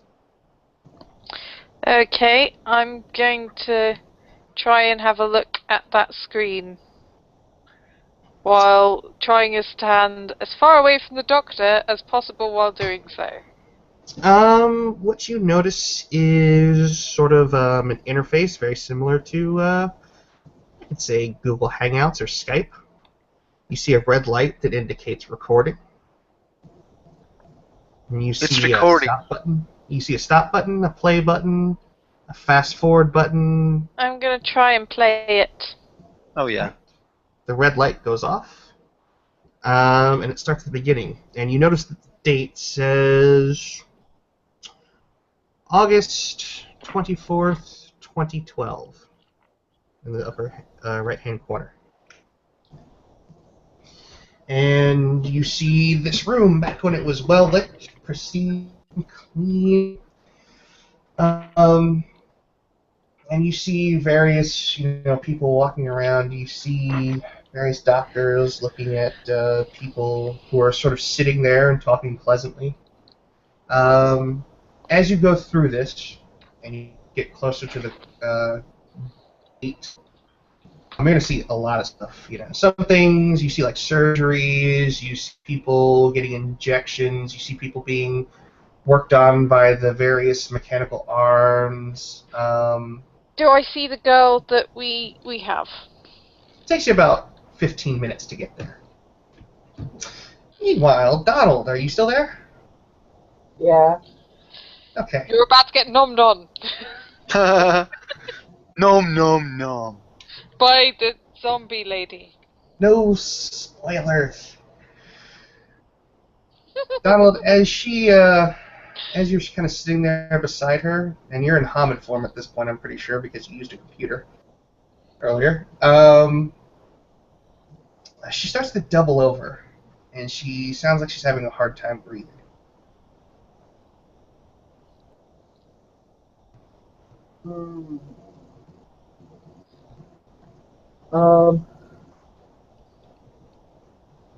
I guess I know I can't carry her like I am now, so I'm going to shift into... No, you're already in Hamid form because you were using computers, sir. Yeah, I meant I can't carry her as Hamid. I'm going to go into Glabro. Oh, okay. So He basically means he has no strength. Yes, I remember. Anyway, after I switch to Glabro, I'm going to pick her up and look her over. Her head's kind of leaning forward. She's actually fairly light. Like, you might have thought, I could at least help her to her feet in her Hamid form, in your Hamid form. But you notice that the trickle of blood out of her nose has increased slightly. Uh-oh. I'm going to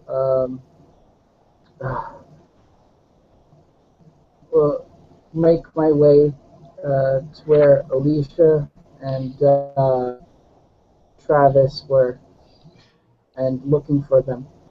Okay. As you're going along, she's sort of like clinging on to you. They told me the pain would stop. They told me. But it never did. Starting to think that they were disingenuous.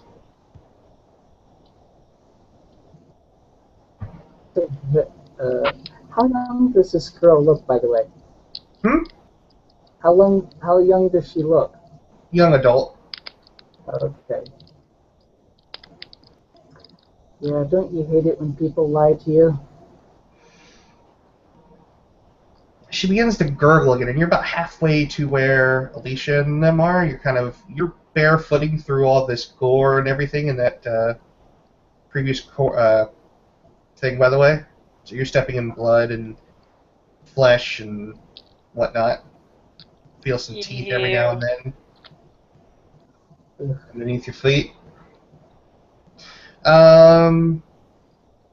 she sort of like begins to lean back a bit, and her one hand kind of grabs a hold of the back of your clothing as she kind of like coughs, and the other arm kind of comes around to grab a hold of the opposite side of your collar. And when her neck leans back enough, you just hear this sort of sound, and you slowly begin to see something not quite what you expected. Eek. I did not notice that. Oh my god. And as Well, the blood's she's kind going of, to start nomming on you.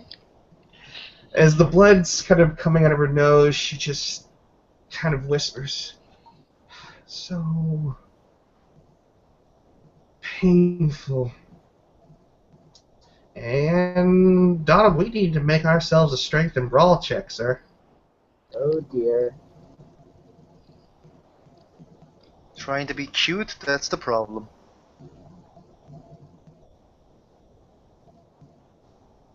Right, so 5.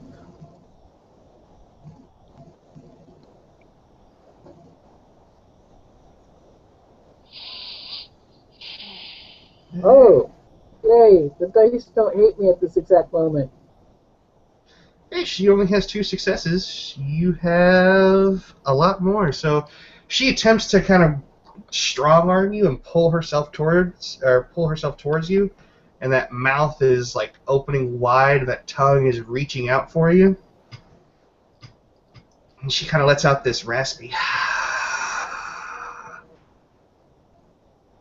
But you have control of the grapple, so it's up to you what happens next. Okay.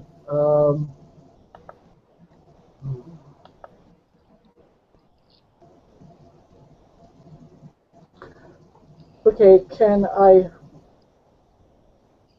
rip her arm? Well, not rip her arms off, but rip her Go arms for off it. my rip her arms off my clothes and try and put her in a flip her around so she's in a lock where I have her arms, but her head is faced the other way.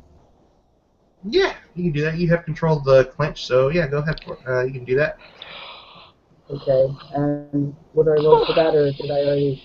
Nah, I'll let you have that one for free right now. All right, and then I'm going to say, guys, we have a very big problem out here. Alright. She's sort of like thrashing in your arms. Her feet are kind of kicking off the ground. Just make the pain stop. I don't want to go back to how it was. So close to going in with everybody else. And that's when you kind of feel the shirt tearing on her. That's when you kind of hear her kind of chuckling to herself. Alicia and Travis, you hear on the far end of the or halfway down the corridor, you kind of hear the call for help with Donald. Donald! All that's going on, her shirt rips open. Have we? Okay. What have we seen so far, anyway? You have seen individuals coming in, and towards the latter end of that tape, you see what looks to be skin samples being worked on under a microscope, and you hear this doctor talking about samples brought in from the greater Manhattan area.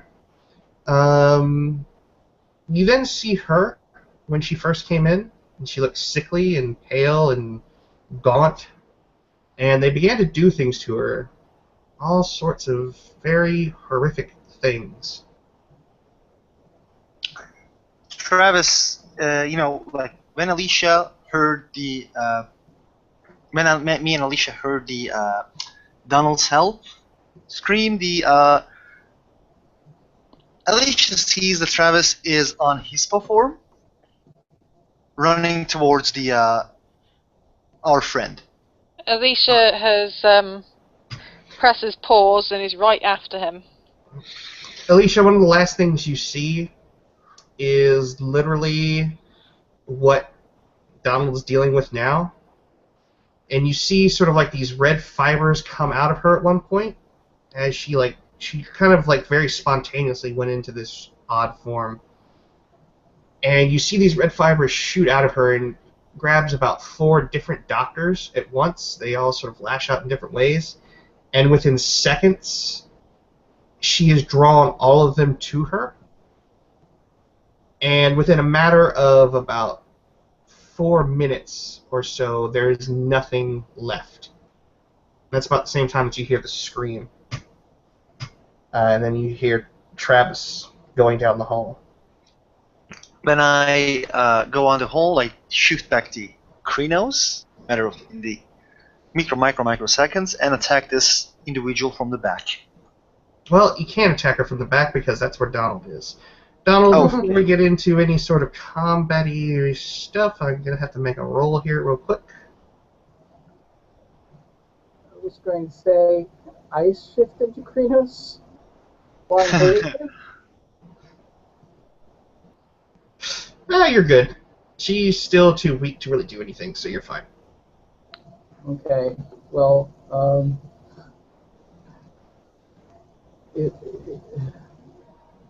anyway,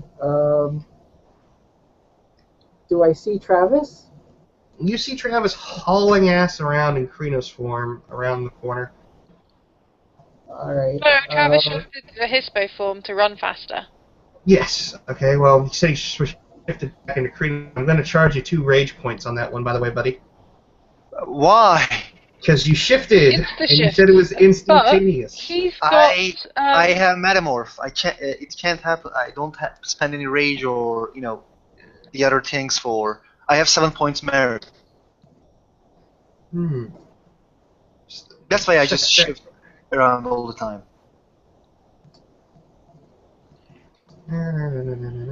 That's a flaw, not... No, it's the merit. I know, I said I was looking at flaws, not merits. Ah, sorry. Looking at the wrong damn thing. Okay, yeah, you're fine. Okay. So, alright. So, Donald, you have a hold of this very odd woman, and you can feel the mouths on her torso gnashing and gnawing and trying to get at you. Travis, you see Donald struggling with this creature, or this woman, whatever you want to classify her as at this point. But she's fighting against you, she's pushing, and you're noticing that these struggles are getting progressively stronger. It seems to be almost as if like there's an adrenaline starting to pump in her system.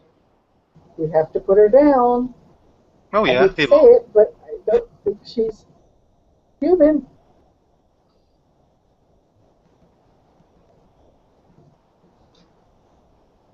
So, while I hold her, why don't you slash away? I will. Do we have to roll initiative? No, you got a hold of her. No initiative needed. Okay, then. I have my feral claws. I just set in Steam. I spent a rage point, so I have 4 rage right now, and I am going for the claw. Difficulty 5 for the what was the name of that? The feral claws, and I Razor have 1. claws, I think. Yeah. Yep. Let me look at them. Oh yeah, razor claws. All right, make your attack. I have 5 success, 5 plus 1 from the claws, plus 2 from the feral claws, plus the 6 strength. Let me check it again. The All and bones. oh yeah, 7. 7 successes on the dice. No, 15 dice for attack. 1, 2, 3, 4, 5. 5. Oh wait, 1, 2, 3, 4, 5 egg. Right. She soaks one of it, so she takes 4. Alright, so you hit her once. And it definitely hurts. And she is going to counterattack. Alicia, while I'm bringing up the dice for this, what are you doing? Alicia is running down the corridor towards him, but she is not in hippo form, and so slightly slower. You hear sort of the shriek of the girl that you heard before as Travis just cuts into her with his claws. And you hear this sort of... It's almost like a yelp, like a wounded animal at that point. And... Ooh. Uh-oh. 1, 2, 3, 4, 5. You're in Credo's form, right, Donald? Yeah. Okay. So they were shifting to it.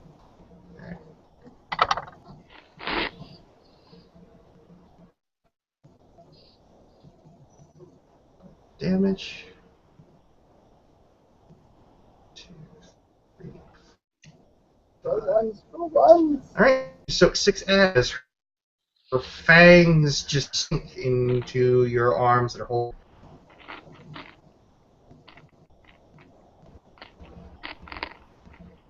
Okay.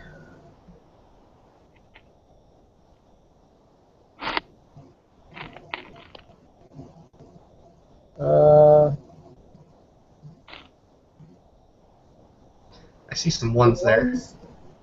But do ones take away from everything. Son of a bitch. So you soak 5. You soak 1, so that's 5 ag she does to you in one go. Right, and what's your total? Yeah. My total stamina at the moment is 5. Okay, so yeah, all right. So those like mouths on her torso just sink into your arms, and you're instantly realizing that holding on to her is probably not a good idea. Okay. As she sort of tries to wrench herself, she's not attacking you. She's trying to wrench herself away from you at this point because she's really injured. Well, sort of like holding on to a rope that is burning your hands, I'll reflexively let go. She very quickly skids across the floor, kind of pulling away from the two of you and backing herself into a corner and actually kind of hissing like an animal. She's coughing. There's blood coming out of one side of her where Travis took a good chunk out of her rib cage. But she's huffing and she's looking towards you. Less milk as she's looking at you, and there's not really a look of anger or aggression in her eyes. Mm-hmm. It's kind of hard to say what's in them. But she... Probably saying thanks.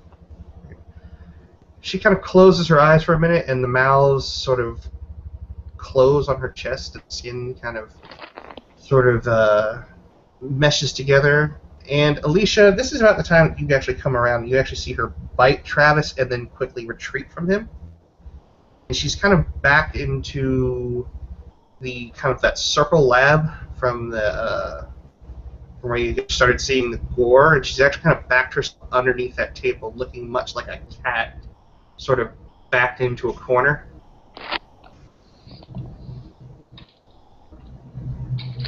The mouth on her neck is still wide open, though.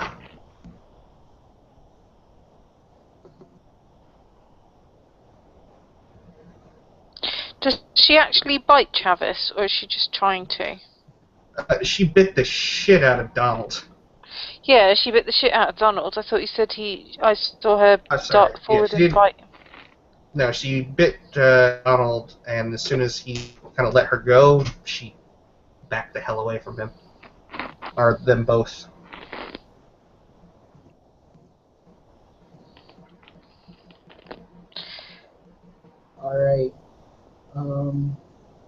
She can shoot weird strand things as well, so be careful. I say we get the hell out of here and tell someone about this. Getting out of here seems easier said than done. So, did she die or still alive? No, she's still very much alive, but she's backed away from you. She's not aggressively coming at you. She's kind of underneath. Hiding under the table.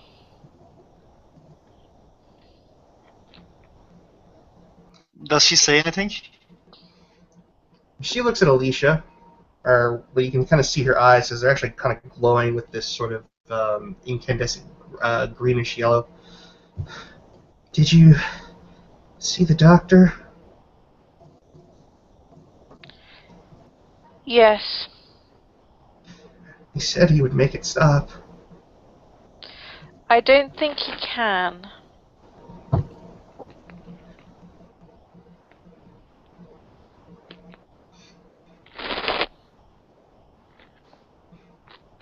didn't want this. I didn't want to be here. I wanted to be with everybody else. I wanted to be with the rest of them that are not sick, that aren't failing.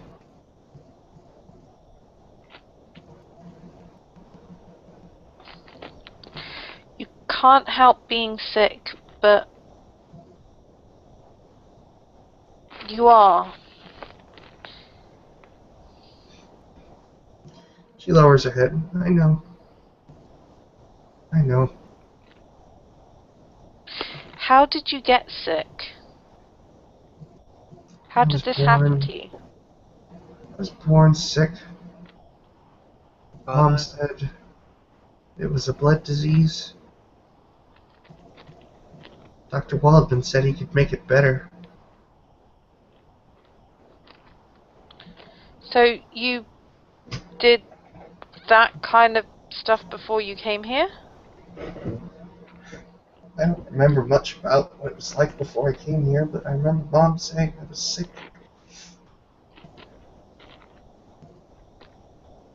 I remember I couldn't go to school. I'd pass out.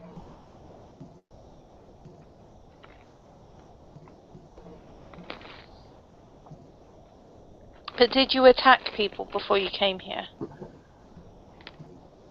She shakes her head. Maybe there's a cure for her in the, Central Park. No, I'm feeling they'll just, well... Are you an elder? I am a...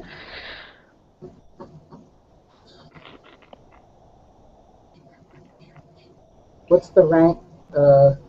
Clea? Clea. I am a Clea. As I remember it, you are just a pup. Bro, let me just tell you this. You don't want to talk with me at this moment. Like, you see that he is actually quite sad and trying to find a reason to make her live. Like, he is quite sad at this moment. You see, like, he will nearly cry. I have one idea. It might make things worse, but it's the only idea I have.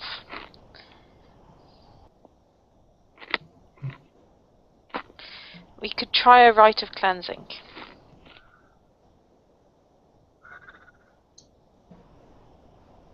I'm going to give you common sense of this one, Alicia. You remember what happened to Andre when you did rite of cleansing? Yep, I know. Like I said, she very much thinks it's likely to make things... It's likely to not help, but at this point, it's that or we just kill her. It's funny you should say that, Alicia, Doesn't because... seem... Because no, this is very much out of character. That her thinking is, It seems very likely she is far too far gone to actually help. But the only idea she has that might, and by might is a 1,000,000,000 to 1 long shot, help, is attempting to cleanse her.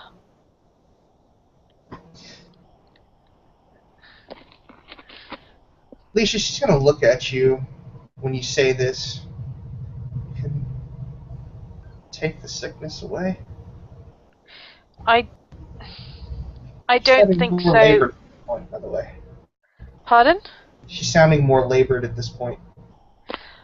I don't think so, but it's the only thing I know worth trying. Her hand, her blood-covered hand, kind of reaches out towards you. It's very shaky.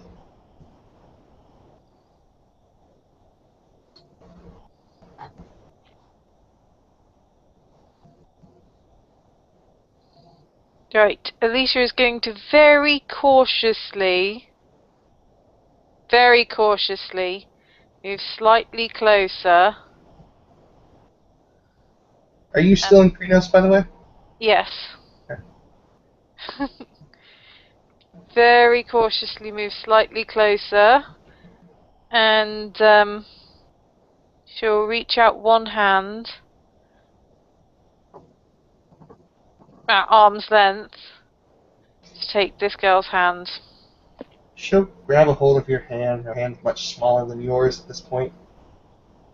And as she starts to slowly come out of the out from underneath the table, you can see the damage that Travis inflicted, but you notice that the section of her ribcage has grown since she went underneath the table, that it's missing, so to speak.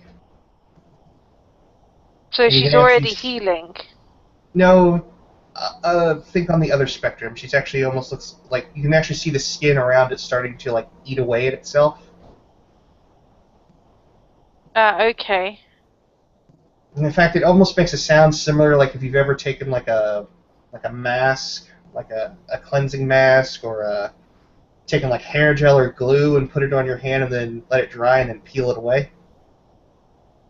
Sort of makes that kind of sound as she's almost doubling over at this point.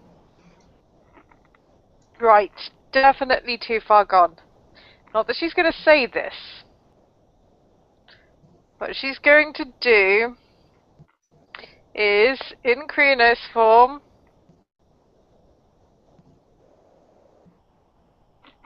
very, very suddenly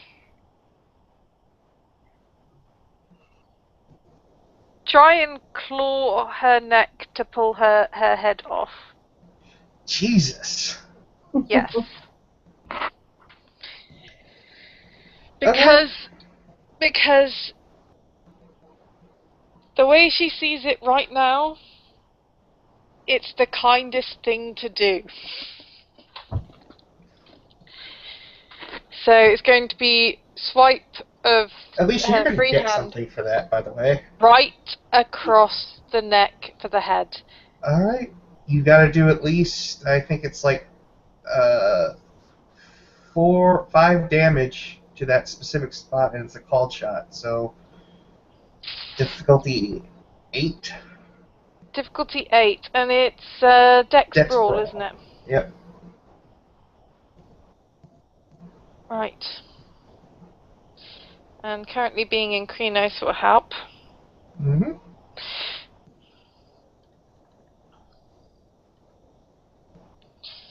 You said difficulty 8. Mm-hmm. Unfortunately, I think that seems like a fail. Alright, what you do, because at this point damage does not make any sort of difference. That wasn't the damage, that was the... No, I'm just saying, the actual claw attack. When you hit her, you, like, don't hit her in the neck. You hit her just below it, like, you know, kind of butterfingers, so to speak. You hit, like, the lower jaw of that opening in her neck, like the mouth, and immediately her eyes go wide with shock. And she sort of just kind of grabs a hold of you, but she's trembling at this point. And her eyes then begin to narrow as just these amber tears start coming out of the side of her eyes. And she sort of kind of falls limp in your arms, and you can actually see like the eating away at her own flesh is kind of going further and further bits away. You can actually see bones starting to disintegrate. And she's grabbing hold of you, Alicia, like tightly. You can actually see like a hint of fear in her eyes. Both hands? Yes.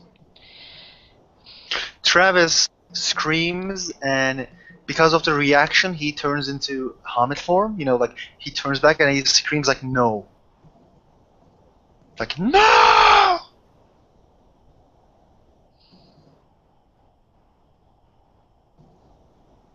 But he doesn't say anything. She's looking up at you, Alicia. I'm sorry, but I don't think I can help.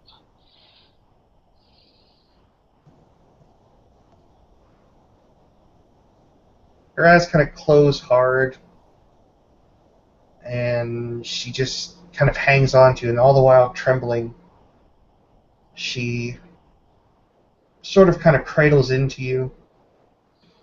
I'm not actually trying to pull away at this point.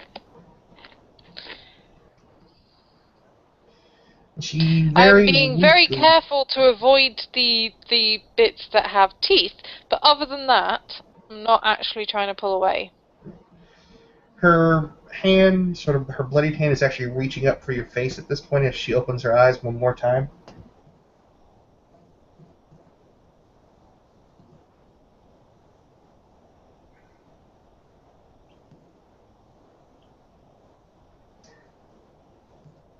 And as she does so, she gets within inches of kind of touching your muzzle, and you notice that her hands, her fingers begin to disintegrate before they can get there, and they're actually kind of going at an accelerated rate. And there's a sort of look of disappointment and just this kind of resignating sigh and this grunt, almost like... And her arm slowly begins to disappear and kind of fall away into this sort of this fine, almost powder. She continues to disintegrate, and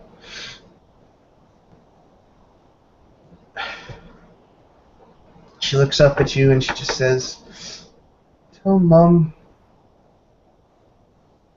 that Becky did her best." I'll try. Very close to being free.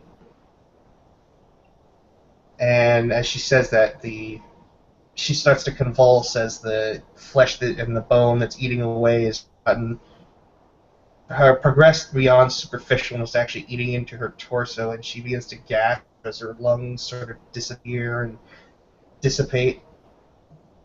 And her back arches in this last like fit of spasm, trying to gasp for air, and she just can't get the breaths. And then you're kind of left. It takes about 2 more minutes before she pretty much disintegrates inside the clothes. And as this all kind of happens, the clothes kind of bow in, and then you hear this small little clink as the clothes kind of touch the ground. I'm going to check for what that clink was. You... I'm going to bet the neural interface. Yep, I'm guessing that as well. When you sort of brush away at this kind of powdery substance that she's disintegrated into, you notice it's a little bit mushy, so there is some liquid in there. It almost looks like it's coming out of like slime or goo. But what you see is a shard, like a very black, almost obsidian-colored metal. Right. And it's about it's in a shape of like I forget what they call it. It's not a rhombus, but it's like a double-sided diamond, almost, with a point at either end. It's very fine, very polished. Right. I am going to I'm going to use a tissue to pick it up. Okay. Well, I have a handkerchief, but yes. In Krino's form, or did you shift back down? Well, in Krino's form, you still have your, like, dedicated things, don't you? Depends if you had like a box of tissues or like a satchel or something like that dedicated to your Krino's form. Well, I mean, for utility's sake, you can goes say for, that. So. she kind of goes for dungarees, and they have, like, big pockets, so I Okay. don't know. Yeah, that's fine. So you can pick it up. I'm going to look at it, but I'm not going to touch it. You can almost feel it vibrating very gently in between your fingers.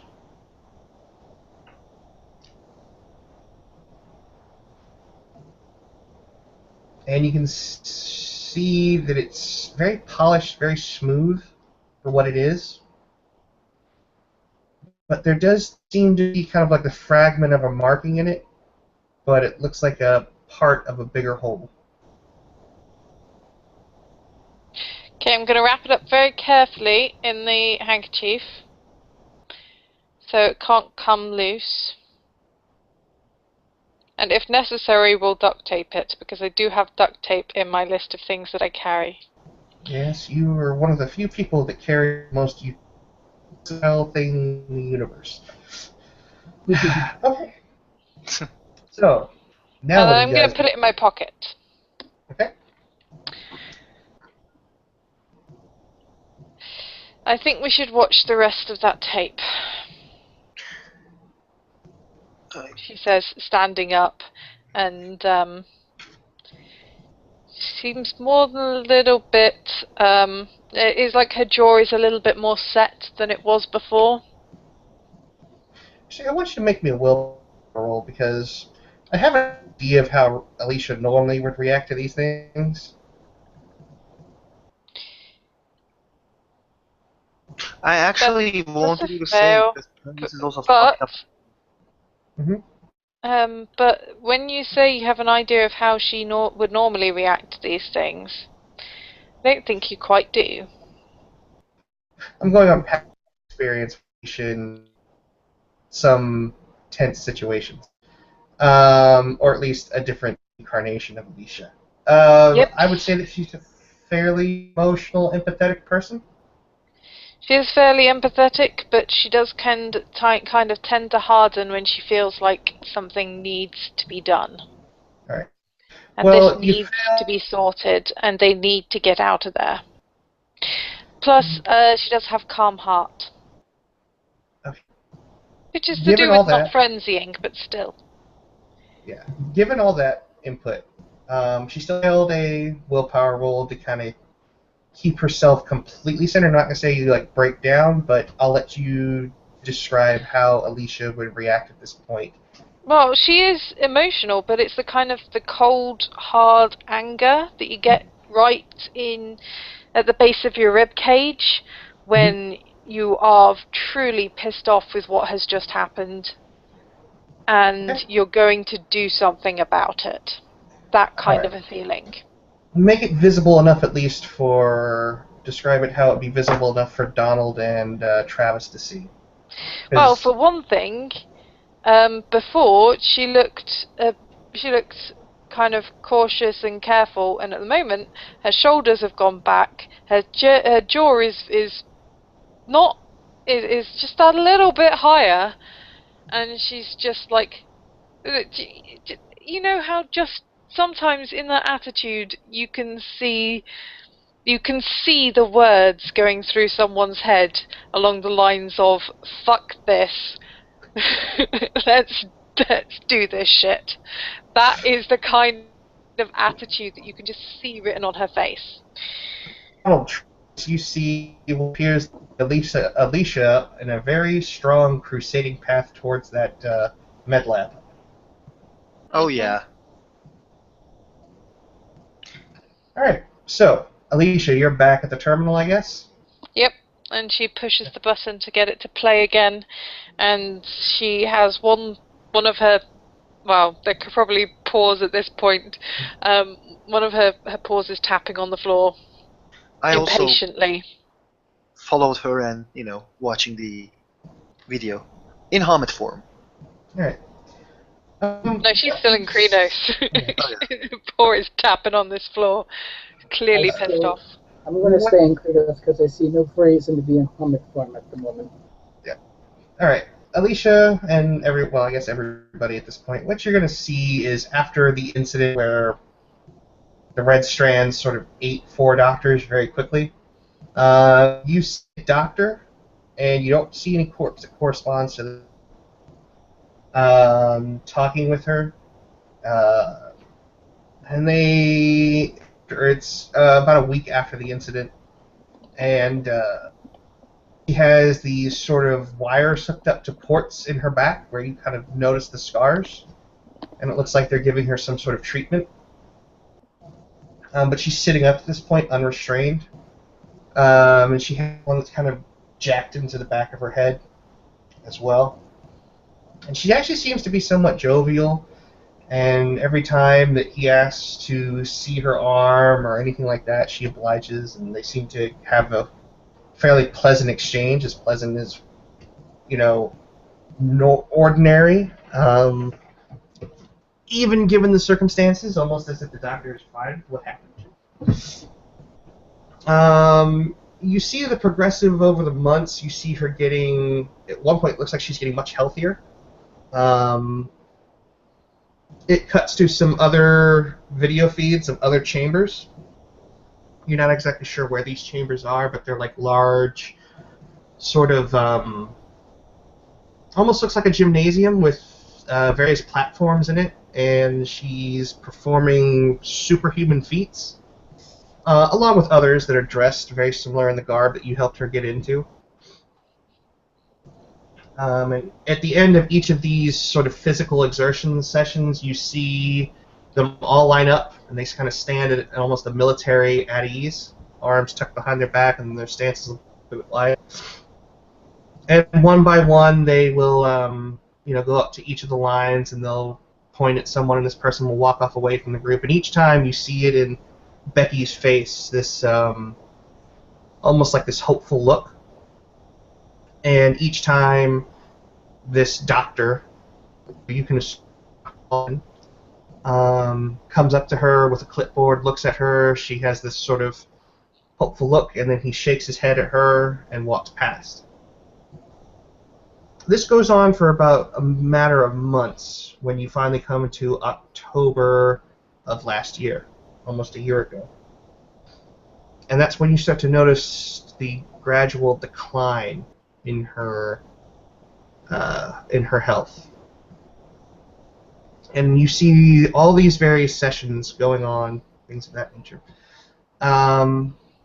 Eventually you see her back in the operating room, and it looks like they're putting something in the back, in her spine, and they're removing all the ports. And then you finally see Dr. Waldman sitting down in front of the camera as she's kind of laying there, what looks to be like a operation recovery. You can see that her head is shaved at this point, and there's some scars and things like that where they've operated on her. And this took place about, we'll say, at the beginning of this month. So right at the beginning of September, about September 1st. So do we see this bloody, there are bloods on the bed. They are, purged. Do we see those bodies in the video also? No, they're just taken away, almost led away. It's not like they're purged or destroyed or anything like that. You don't know what happens to those people that are... Well, considering she was saying about going into the general population, that's probably where she thinks they're going, whether that's where they're going or not. You finally come and to this, and he sits down and begins like a recording session at the beginning of this month. Well, the next batch has gone through, and it's been ups and downs. It seems that there are some that have a stronger constitution than others. We've noticed that since we started introducing the specimens from the park, that we've had a limited number of successes, but it seems that trials are still hard going. We have noticed that since the introduction of the shards that we found at Site 53B, we have seen a dramatic improvement, but we've also seen with those that do not seem to take well to the therapy, it seems to go in the opposite direction. It progresses and exacerbates that condition. We've also noticed a sheer rise in hostility and unpredictability. Test subject, known as Becky, has been disappointing, to say the least. We had hoped that her innate talents would have led to great things for her, where she could have joined the rest of our subjects and possibly been moved into a different facility, but it seems this is not going to happen.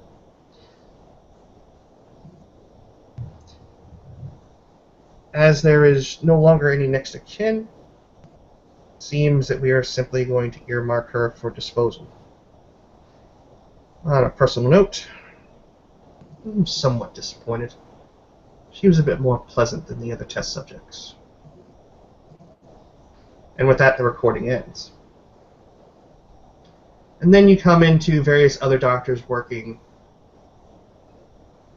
And that is when you come to an individual, and this has actually gone on in about the last 3 weeks. And you see what looks to be a very sickly, sort of nondescript body. You can't really tell the gender on it. It's hairless. But they have skin. Like skin. Not really, almost like a skin suit. And they're actually grafting it onto this individual. And it's at that point that this individual, once they begin to inject some sort of, very similar to the amber liquid you saw directly into this creature's, the induction ports all over it, you see a dramatic change, and the skin sort of clings to the body and becomes whole with it and becomes one with it. And that's when they have a device, and you can actually zoom in on this, and it's like a tube at the end of a large needle. And not really large as in long, but like thick around in diameter.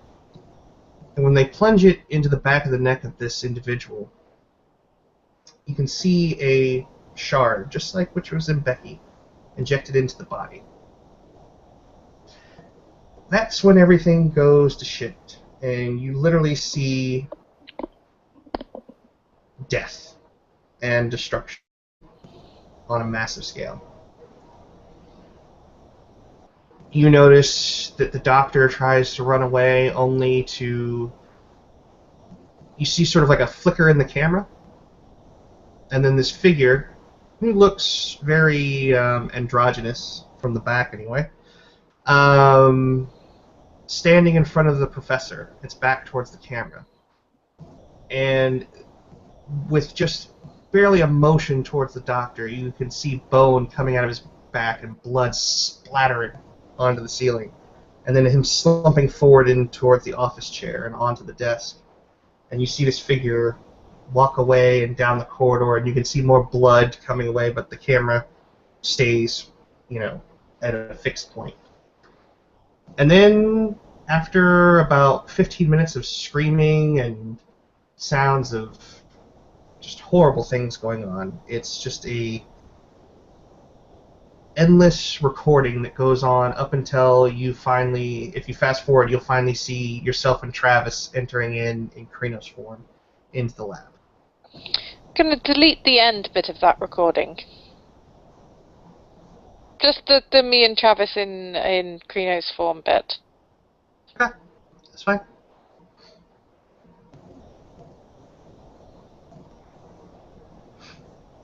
Donald is going to take his laptop out of his coat and start downloading this video. Okay, Donald, make me a intelligence and computer roll. Yes, master. I will be right back. Okay. Oh wait, there is that 5. By the way, could I have used Primal Urge to heal that at all during this time? Or is it... Given how much time has probably passed, yeah, I'll let you have healed at least 3 of that 5 ag.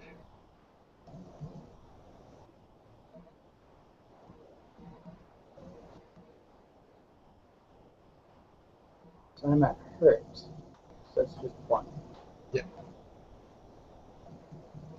Alright, I won't actually change it, but I will keep it in mind. So that puts it at a 5, and with computer aptitude, what's my diff? Normally it would be 8, but standard diff. So 6.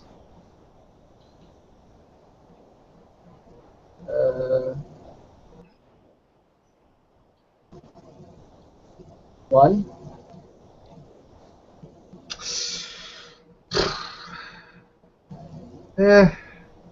You can't download it. You needed at least 3 successes to download it. But what I will give you is while you're kind of like trying to see if there's any way around this sort of protocol to get to this to download, you do get some other camera feeds, and one you're able to pull up brings up this.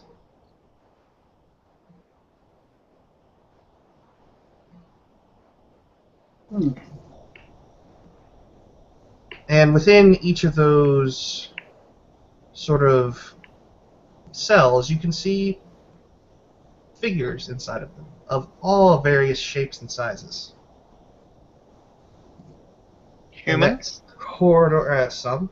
You can't really make out who or what they are in any fine detail, but you can definitely see silhouettes that are, some of them are humanoid, some of them are not. But you see this corridor, and it goes on forever, it seems. Okay, so what did I miss? Not much. Donald attempted to download the video and found he couldn't, but he was able to access another camera feed. Okay. And Can what we you access the medical files?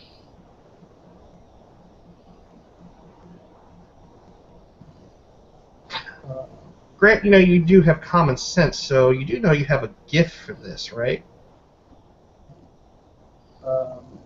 8. I was actually asking Donald, can we access the medical files? But yes. I assume you mean it craft or Plug and play, if you have plug and play. no, that was What kind of glasswalker are you? I was working on. I was talking to Justin about it, and he's like, next XP time, you could just spend the XP. No need for a spirit seed to teach it. Okay, right. Okay. Yeah, if you want to try and make another computer roll, you can definitely try and get some medical files. Okay. Just gonna see if the system's on to you though or not. Yeah, so it's gonna be difficulty higher, so it'll actually be difficulty 7. Still 3. Okay. You managed to download some files. You get some files with a lot of medical mumbo jumbo, but you do get some test subjects. And I'm going to see if you get something really interesting or not. Because I want to look at what they say about the test subjects and the selection process. Yeah. No, you don't get Because she anything said really she was interesting. ill.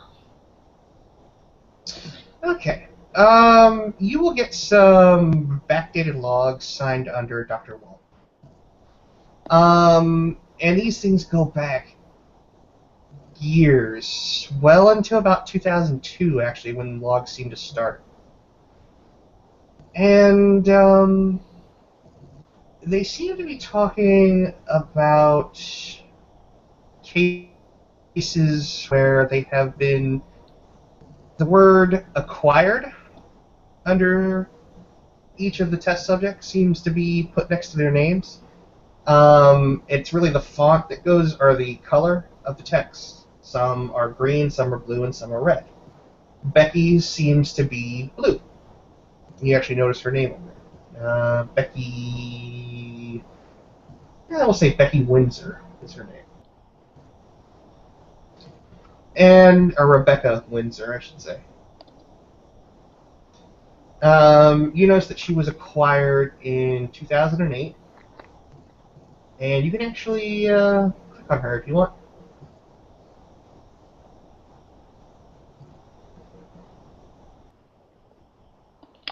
Like I said, I want to look at their selection process. See if I can find their selection process, how they...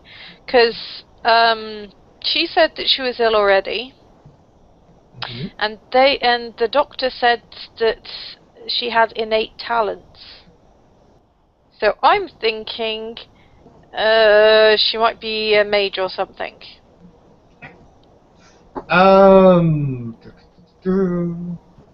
You don't see anything in there. It just seems to be patient lists or subject lists. There's nothing in there that seems to be like a checklist, so to speak. No patient history? That is in there, but you have to go into each individual. Okay, so I'm looking at Becky's patient history. Okay. At the top, you see her past medical condition. You can actually see the words leukemia written on it.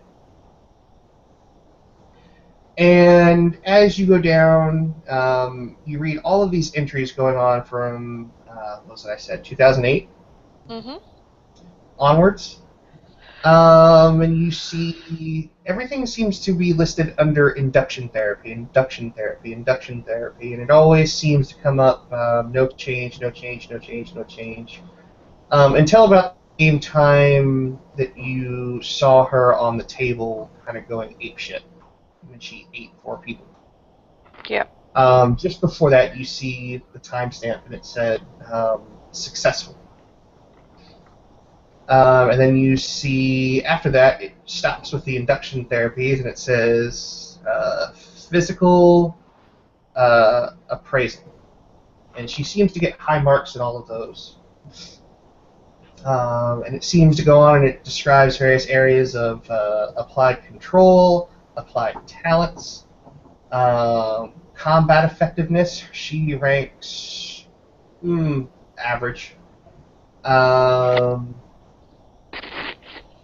But where you see her falling short is in durability. Each time, her durability is in this red sort of slider.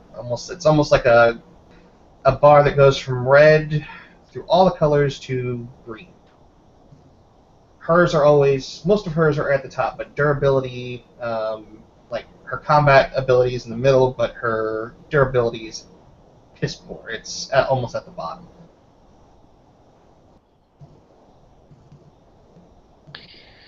Okay.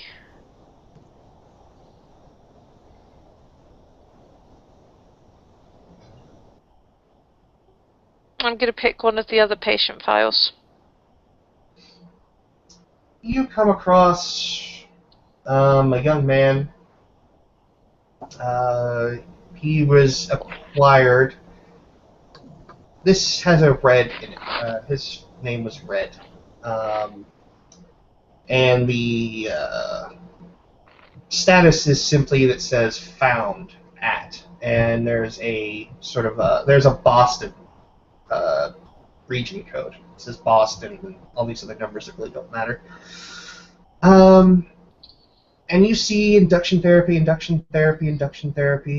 then you finally see successful therapy, and then you see his marks go on to... They all are within greens. He ranks high in just about everything. Finally comes down to what it says is along the lines of moved to general population. And then it starts to go into these very detailed psych evaluation, these psych profiles. At one point it says subject shows keen instincts and a knack for heightened aggression. Very favorable.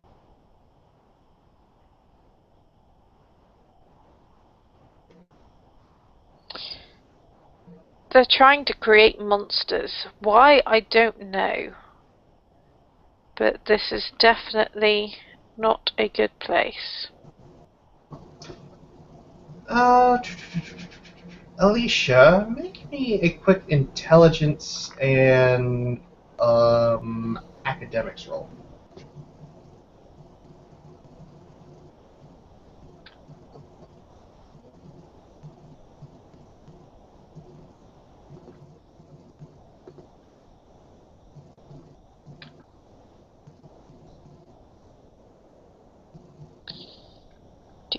Do. 2 successes. You see down towards the bottom third of this extensive list, you see a last name by the name of Platt.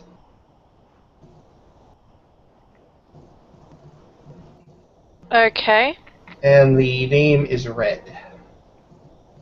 You know that the last name of Platt is the same last name as your dear Sept Alpha. I'm going to click on that one. You see the name, it says Spencer Platt, by the way. When you click on it, you don't get any of the same medical files as before. You just see acquired, and you see NYC and coordinates. And then you come into pictures, because there's really nothing else listed there. And when you come into these pictures, you see, essentially, what's left over when you take the skin from somebody. Not the body, but rather the skin.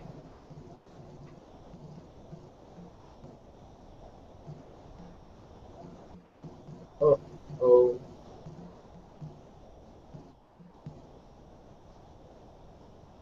You got all this, didn't you? Yeah. Who is this guy?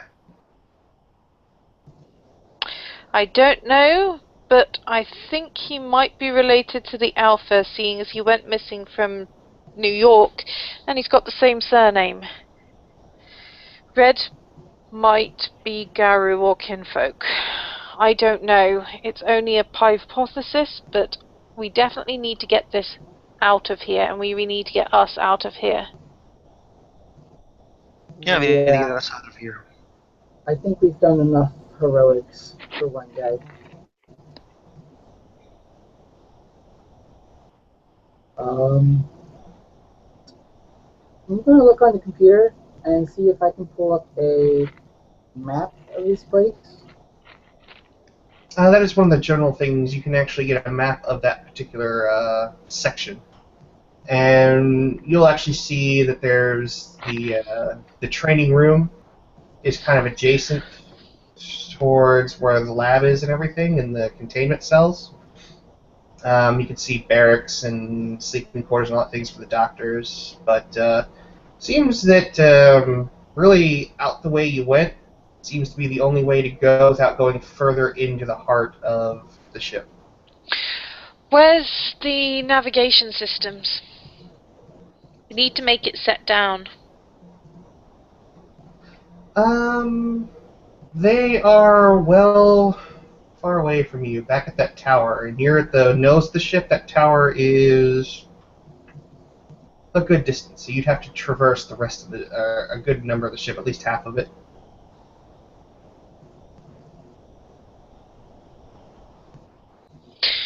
We can either head back out and hope that it stops sometime soon, Or we can try and make it stop. Votes? I was going to say, when the legs are moving, does it lift the ship into the air, or does it drag it across the ground? It It's lifted lifted up us. in the air. Yeah, it's lifted up. Kind of walks like a giant spider almost. How far of a drop would it be from the bottom rung? Fatal. Yep. Got about the edge. Yep, we discussed this when it first stood When up. Travis decided he wanted to try and jump off. And try and take Alicia with him. Yep. Right. Donald, as you're sitting there and you're kind of postulating this, you actually notice that another user has logged on remotely and is uploading new information. Let's look at this information. You see assessments, and you see the word Horax listed several times over. It talks about a male and a female, and breaking and entering. You then begin to see pictures of your severed arm hanging from the from the razor wire. It's much later in the day than when that to you, so you think this is likely investigation photos. But these are all dated for about last week and the week before. You then see some stuff that's dated about right now. And what you see is another individual, and you see the process pictures of someone being skinned, flayed. And you begin to get some of the reference points, and I'm just going to give this to you for free. You can actually see the park. You realize this is right in the smack dab in Central Park, where these photos are being uploaded from. Oh my god. They've struck again in Central Park right now. Pardon? We have to get somewhere with signal. They've basically skinned someone alive in Central Park. How can they do that? It's our territory. Unless someone is involved. Okay, We need to get signal now. If they're Wait, communicating with us, can we send a signal out somehow?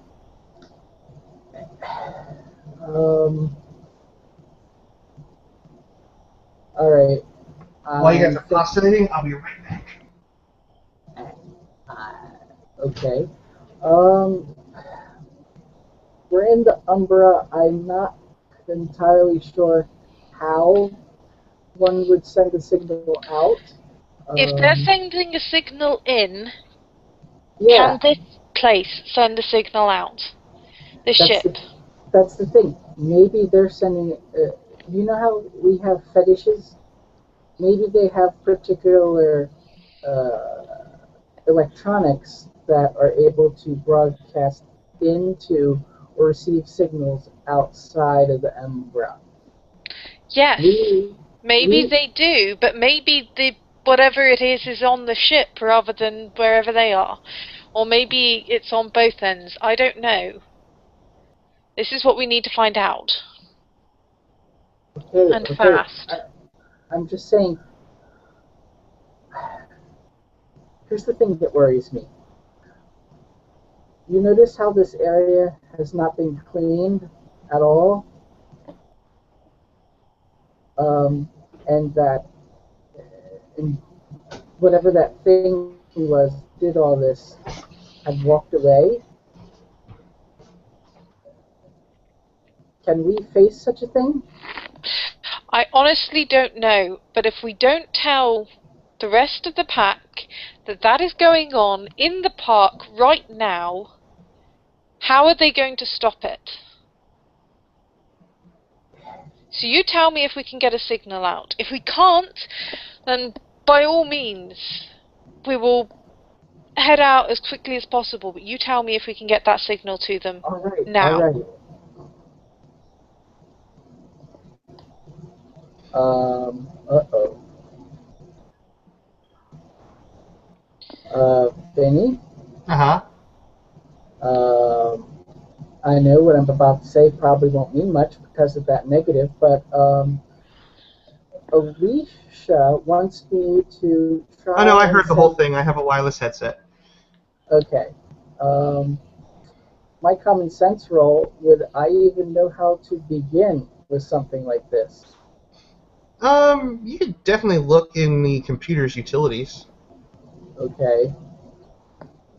Oh, let's take a look at these computer utilities you speak of. Let me guess. Intelligence computer? No, I'm just going to give this one to you free. Okay, thank you. You see portable devices. And when you click on the application, there is a number of them that are currently, they say offline. You see one is charging, and you see the other one that has a status of transmitting. Okay. Um, And if you look just above the computer, there's actually a little cabinet there that has 3 red lights, one kind of blinking green light, and then one light that is sort of kind of looks amber, very similar to how a hard drive indicator light on a computer looks. I'm going to take a closer look at this. If you look underneath, they're all basically like little tiny cabinets, little lockers, little individual cubbies, and each one of them has a button underneath for a release. Well, I'm going to take these hard drives, They're not hard drives. or these devices. All right, which one do you do, green or amber? Let's try the green one first. All right. You press the button, and out pops basically what looks to be like a satellite phone. Okay. And Alicia is going to grab the phone if he doesn't grab it very quickly. Well, I'm She's not holding going to snatch it out of his hands, but she is going to go for the phone. He's going to pull it away and be like, all right, do you guys know any phone calls or who to call?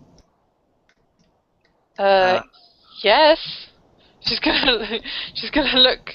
She's gonna grab her phone out her pocket and open it to the numbers. And the first one that she's going to open it to is Aaron, because he tends to know basically everybody. All right. We'll start plugging in that number and press send when he's finished. I'm gonna push the button on the amber one. It's just an empty cubby. Good. And now I'm gonna push the button on one of the other green ones. The other ones are just red, and what you see are... I thought you said there was 3 green ones. No, there's 3 red ones, one green one. The 3 red ones, you see basically phones that have parts missing out of them. Okay. And possibly covered in gore. Anyway, so... There's no answer from, no answer from Aaron at this point. I am going to open it to one of the. I'm going to say, let's get moving, and we can phone as many people as you can try on the way. And she'll hand her phone over to Grant with the numbers list open, and there'll be Heinrich on there. There'll be the kinfolk that you call as Chases the Storm's secretary person. There'll be any phone numbers that might be useful that she might have. Let's try this Chases the Storm secretary. While they're moving. Yep. There's no answer. But Alicia, there is one number that you happen to know that you maybe think to... Wild Spider? Yeah, Wild Spider. Oh. Wild Spider will be in there. Wild Spider. And, no, it won't be down as Wild Spider, it will be down as Charlotte, but it will be in the, Moon, folder, which is the folder that she opened for you. It just has all of the wolf-based numbers are under Moon, and then all of the work-based numbers are under Work, and then... Let's try Charlotte. There's an answer. I'm not sure if this is how it works or not. Can't remember. It sounds like someone's kind of like the voice is far off and kind of brushing up against something. Is it this one? This side? Hello? Hello? Oh, Hello? sound coming from this end. Hang on. You hear more rustling, and you hear it much clearer. Yes, hello? Hello. This is Donald Weston. Do you know an Alicia? Yeah? Well, we're here in a, basically a ship with Alicia's legs. just going to gesture for you to try and to try and get you to hand the phone over while they're still walking along. Alright. Feel free to completely ignore her, but she's making the hand gesture. I'm going to hand you to Alicia. Maybe she can make sense of this. Here's the phone. And she grabs the phone. They're skinning someone in the sept right now.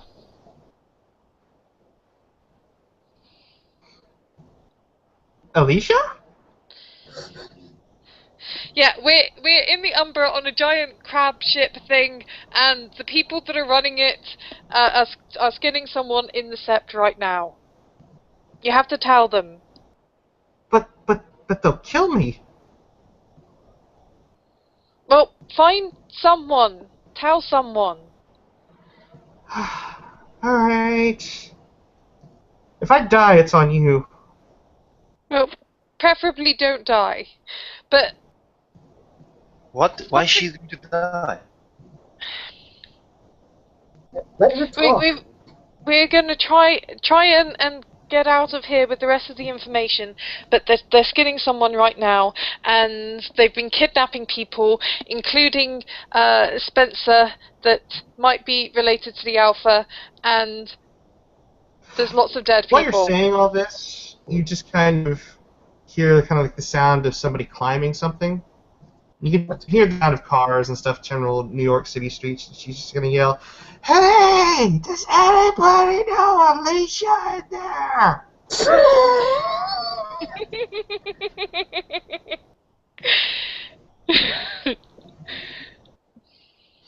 And you hear the sound of a woman kind of coming up, and you kind of hear like the phone being pressed against somebody's shoulder or something like that to muffle out the sound.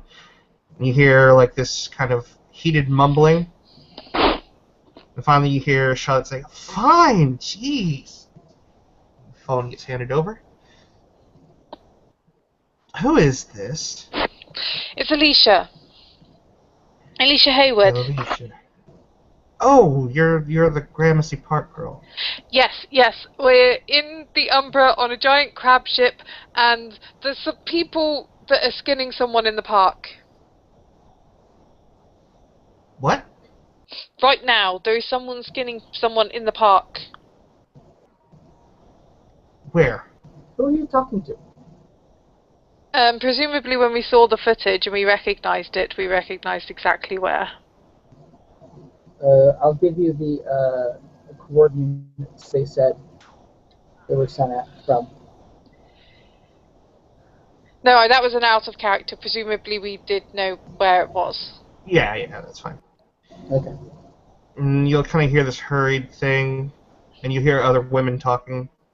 Where are you? We're in the Umbra on a crab ship and we're trying to get out. A what? I Ship don't know. with It's a legs. giant mechanical ship that's a bit like a hospital ship where they've been doing experiments, and it's got crab legs, and we're gonna try and escape now. But we needed you to know that there's it's going on. The upload has just come through. The people are there. Kind of hear this pause. Go find one of the fucking. No, one of the glass. Yes, I know you don't like the roach infestation. Just go get one of the glass walkers, will you?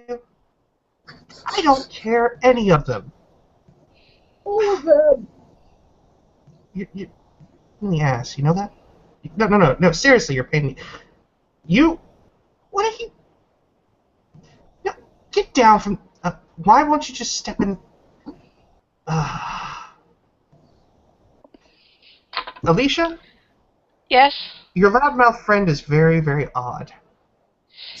Yes, she is. But she brought you the phone. That is the important thing. So please be nice to her. Okay. All right. Hang on.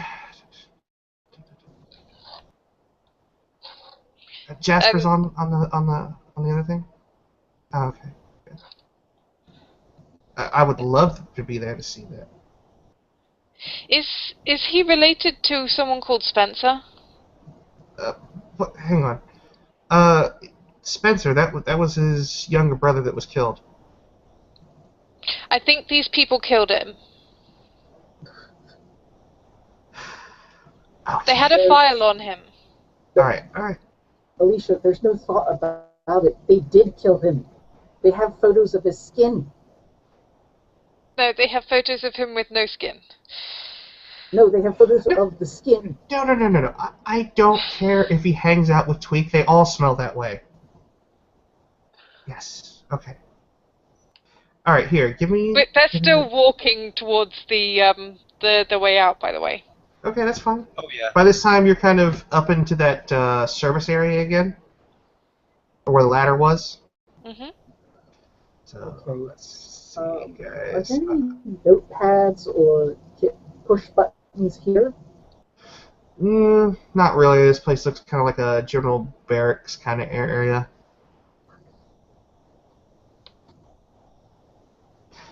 Finally, you hear. Okay, do that thing with the phone. Do the thing with the phone.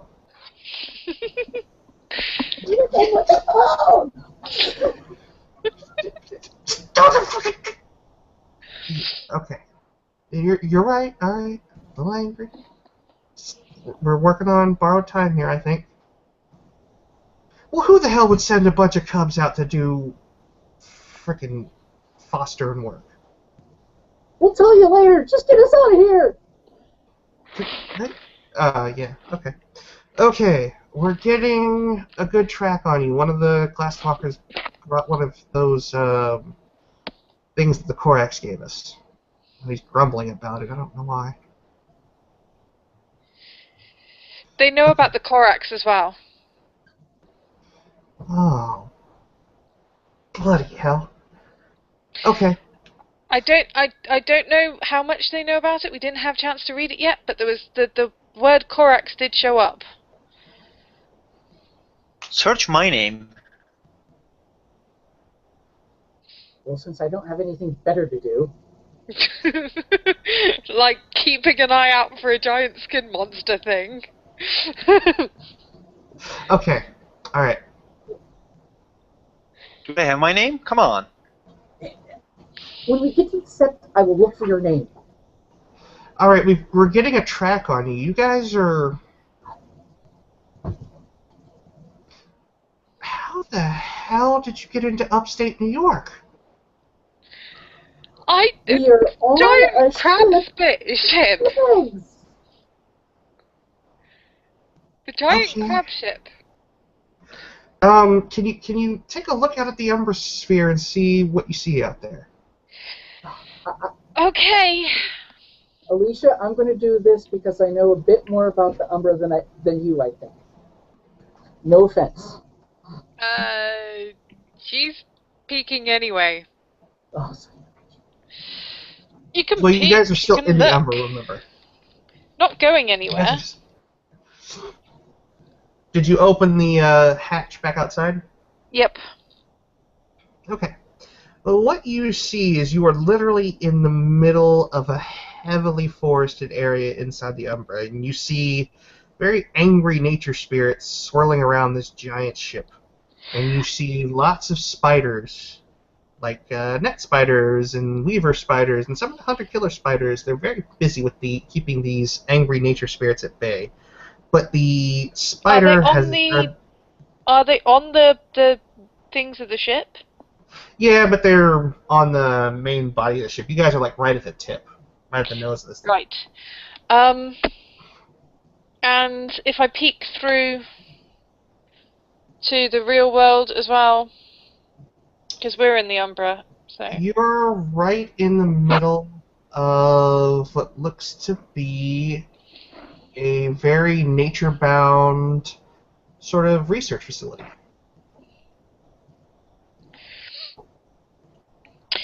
We're over a big forest, and it's a nature research place, and there's a whole bunch of nature spirits that are not happy about a giant crab ship, and there's weaver spider things fending them off. As you say that, all of a sudden your ears start to ring as you cannot hear anything, Alicia. And you feel the heat from one of those massive cannons going off as they fire at what looks to be like this giant sort of tree spirit coming out of the ground. Oh, shit. And the tree spirit literally just is blown to smithereens. And you can see more of these like sleeping giants raising out of the ground, and they don't look happy. And this cannon, the other cannons behind you look like they're charging up to fire again. You will see Alicia's eyes narrow at this. If it was possible for her to be more pissed off, she is now more pissed off. And as these other giants begin to stand up, they get mowed down in quick succession, but there doesn't seem to be any end to them. And I mean, these things are gigantic. I mean, easily the size of the Empire State Building. These tree spirits. And they look like they have trees growing out of them. They have trees upon trees growing out of trees. Best way I can describe it. Finally, you kind of hear this like commotion on the other side of the phone. Okay. Some of us have... I got some people on the Umbra. They're... Quick question. Are there any... Aside from the one I could hear, are there any other guys in your party, so to speak? There's 3 of us. How many are male? 2. Tell them they are going to need to do some work for some women's shelters after this. You guys are going to have to help out some women's shelters. Somehow I don't think right now that's a problem. What is women's shelters? Oh, see. No, that's an out of character question. Women's shelters are where women that have been abused can seek kind of help and a place that is safe and will help keep them away from their abusive partners. It is also for other things as well, but essentially that is the most common use of them. Any women that need help and don't feel like they are safe can go there to feel safe. Okay, thank you. So the Travis will say, yeah, I will do it, no problem. Yeah, okay, just please. Alright, and then you hear on the other side, how much longer? That's not a really big window. What do you mean a battle? There is definitely a battle going on. Is that what that big sound was a minute ago? It's got like 6 cannons and they were shooting giant tree spirits. I'm gonna pass you over to No, don't worry about it. Just okay. Just jump. jump. Like now, just jump.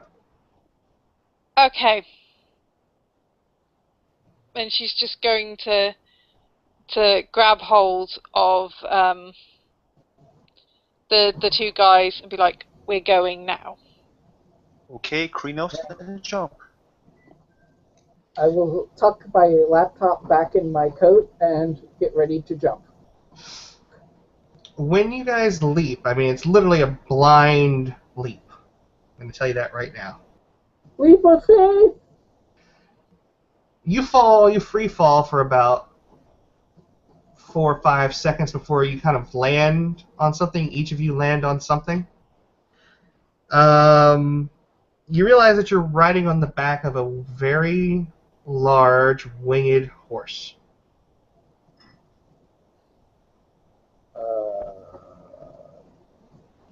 And Alicia is going to shift down to Homid. Donald, do you have spirit speech? Yep. The also spirit's spirit going lore to... too. Hmm? Also spirit lore too. This Pegasus is going to look back at you and just say, "Hang on, this is going to get rocky." Please hang on. Jeep. Hanging on. You 3 are literally riding on the back of a giant Pegasus. Alicia, well, most of you guys that are at least Cleus will probably know which tribe sent this out for you, and why you're going to have to go work at a woman's shelter now. Yep. So, me, Black Furies. Or unless Alicia became a Cleat while I wasn't looking. Yep, like I said. But anyways. Yep. Okay. While She's you're going to, like I said, shift to Homid form so she's less of a weight and less of a target. And hold on tight. As this Pegasus starts to weave in and out, it actually doubles back away from the tree spirits and back towards the this massive spider carrier. And it weaves in and out. The main cannons are not focused on you, they're still focusing on the tree spirits. But as you're flying over it, this Pegasus gets real low and is diving between all this sort of laser fire going on. The best way I can describe it, from the hunter-killer spiders and mounted turrets, but they don't seem to be focused on you. But the Pegasus has to really quickly ascend as this massive panel starts to open on top of it. And what comes out of it makes those other cannons look minuscule.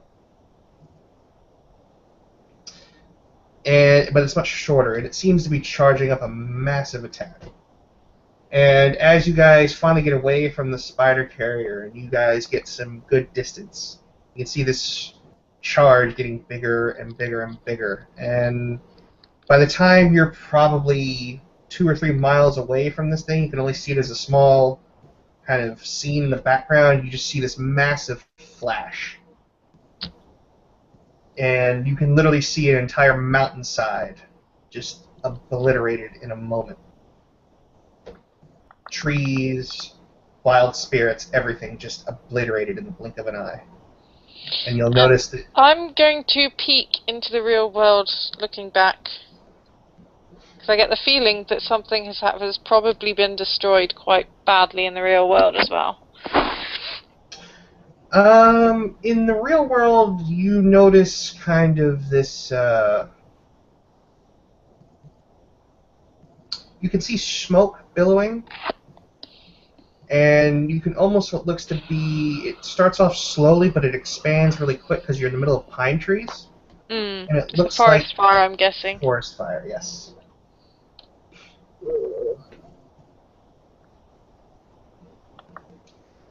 But as you fly away back home, you'll be left with the image of nature being obliterated in the blink of an eye and the lasting image of what was going on in that spider carrier.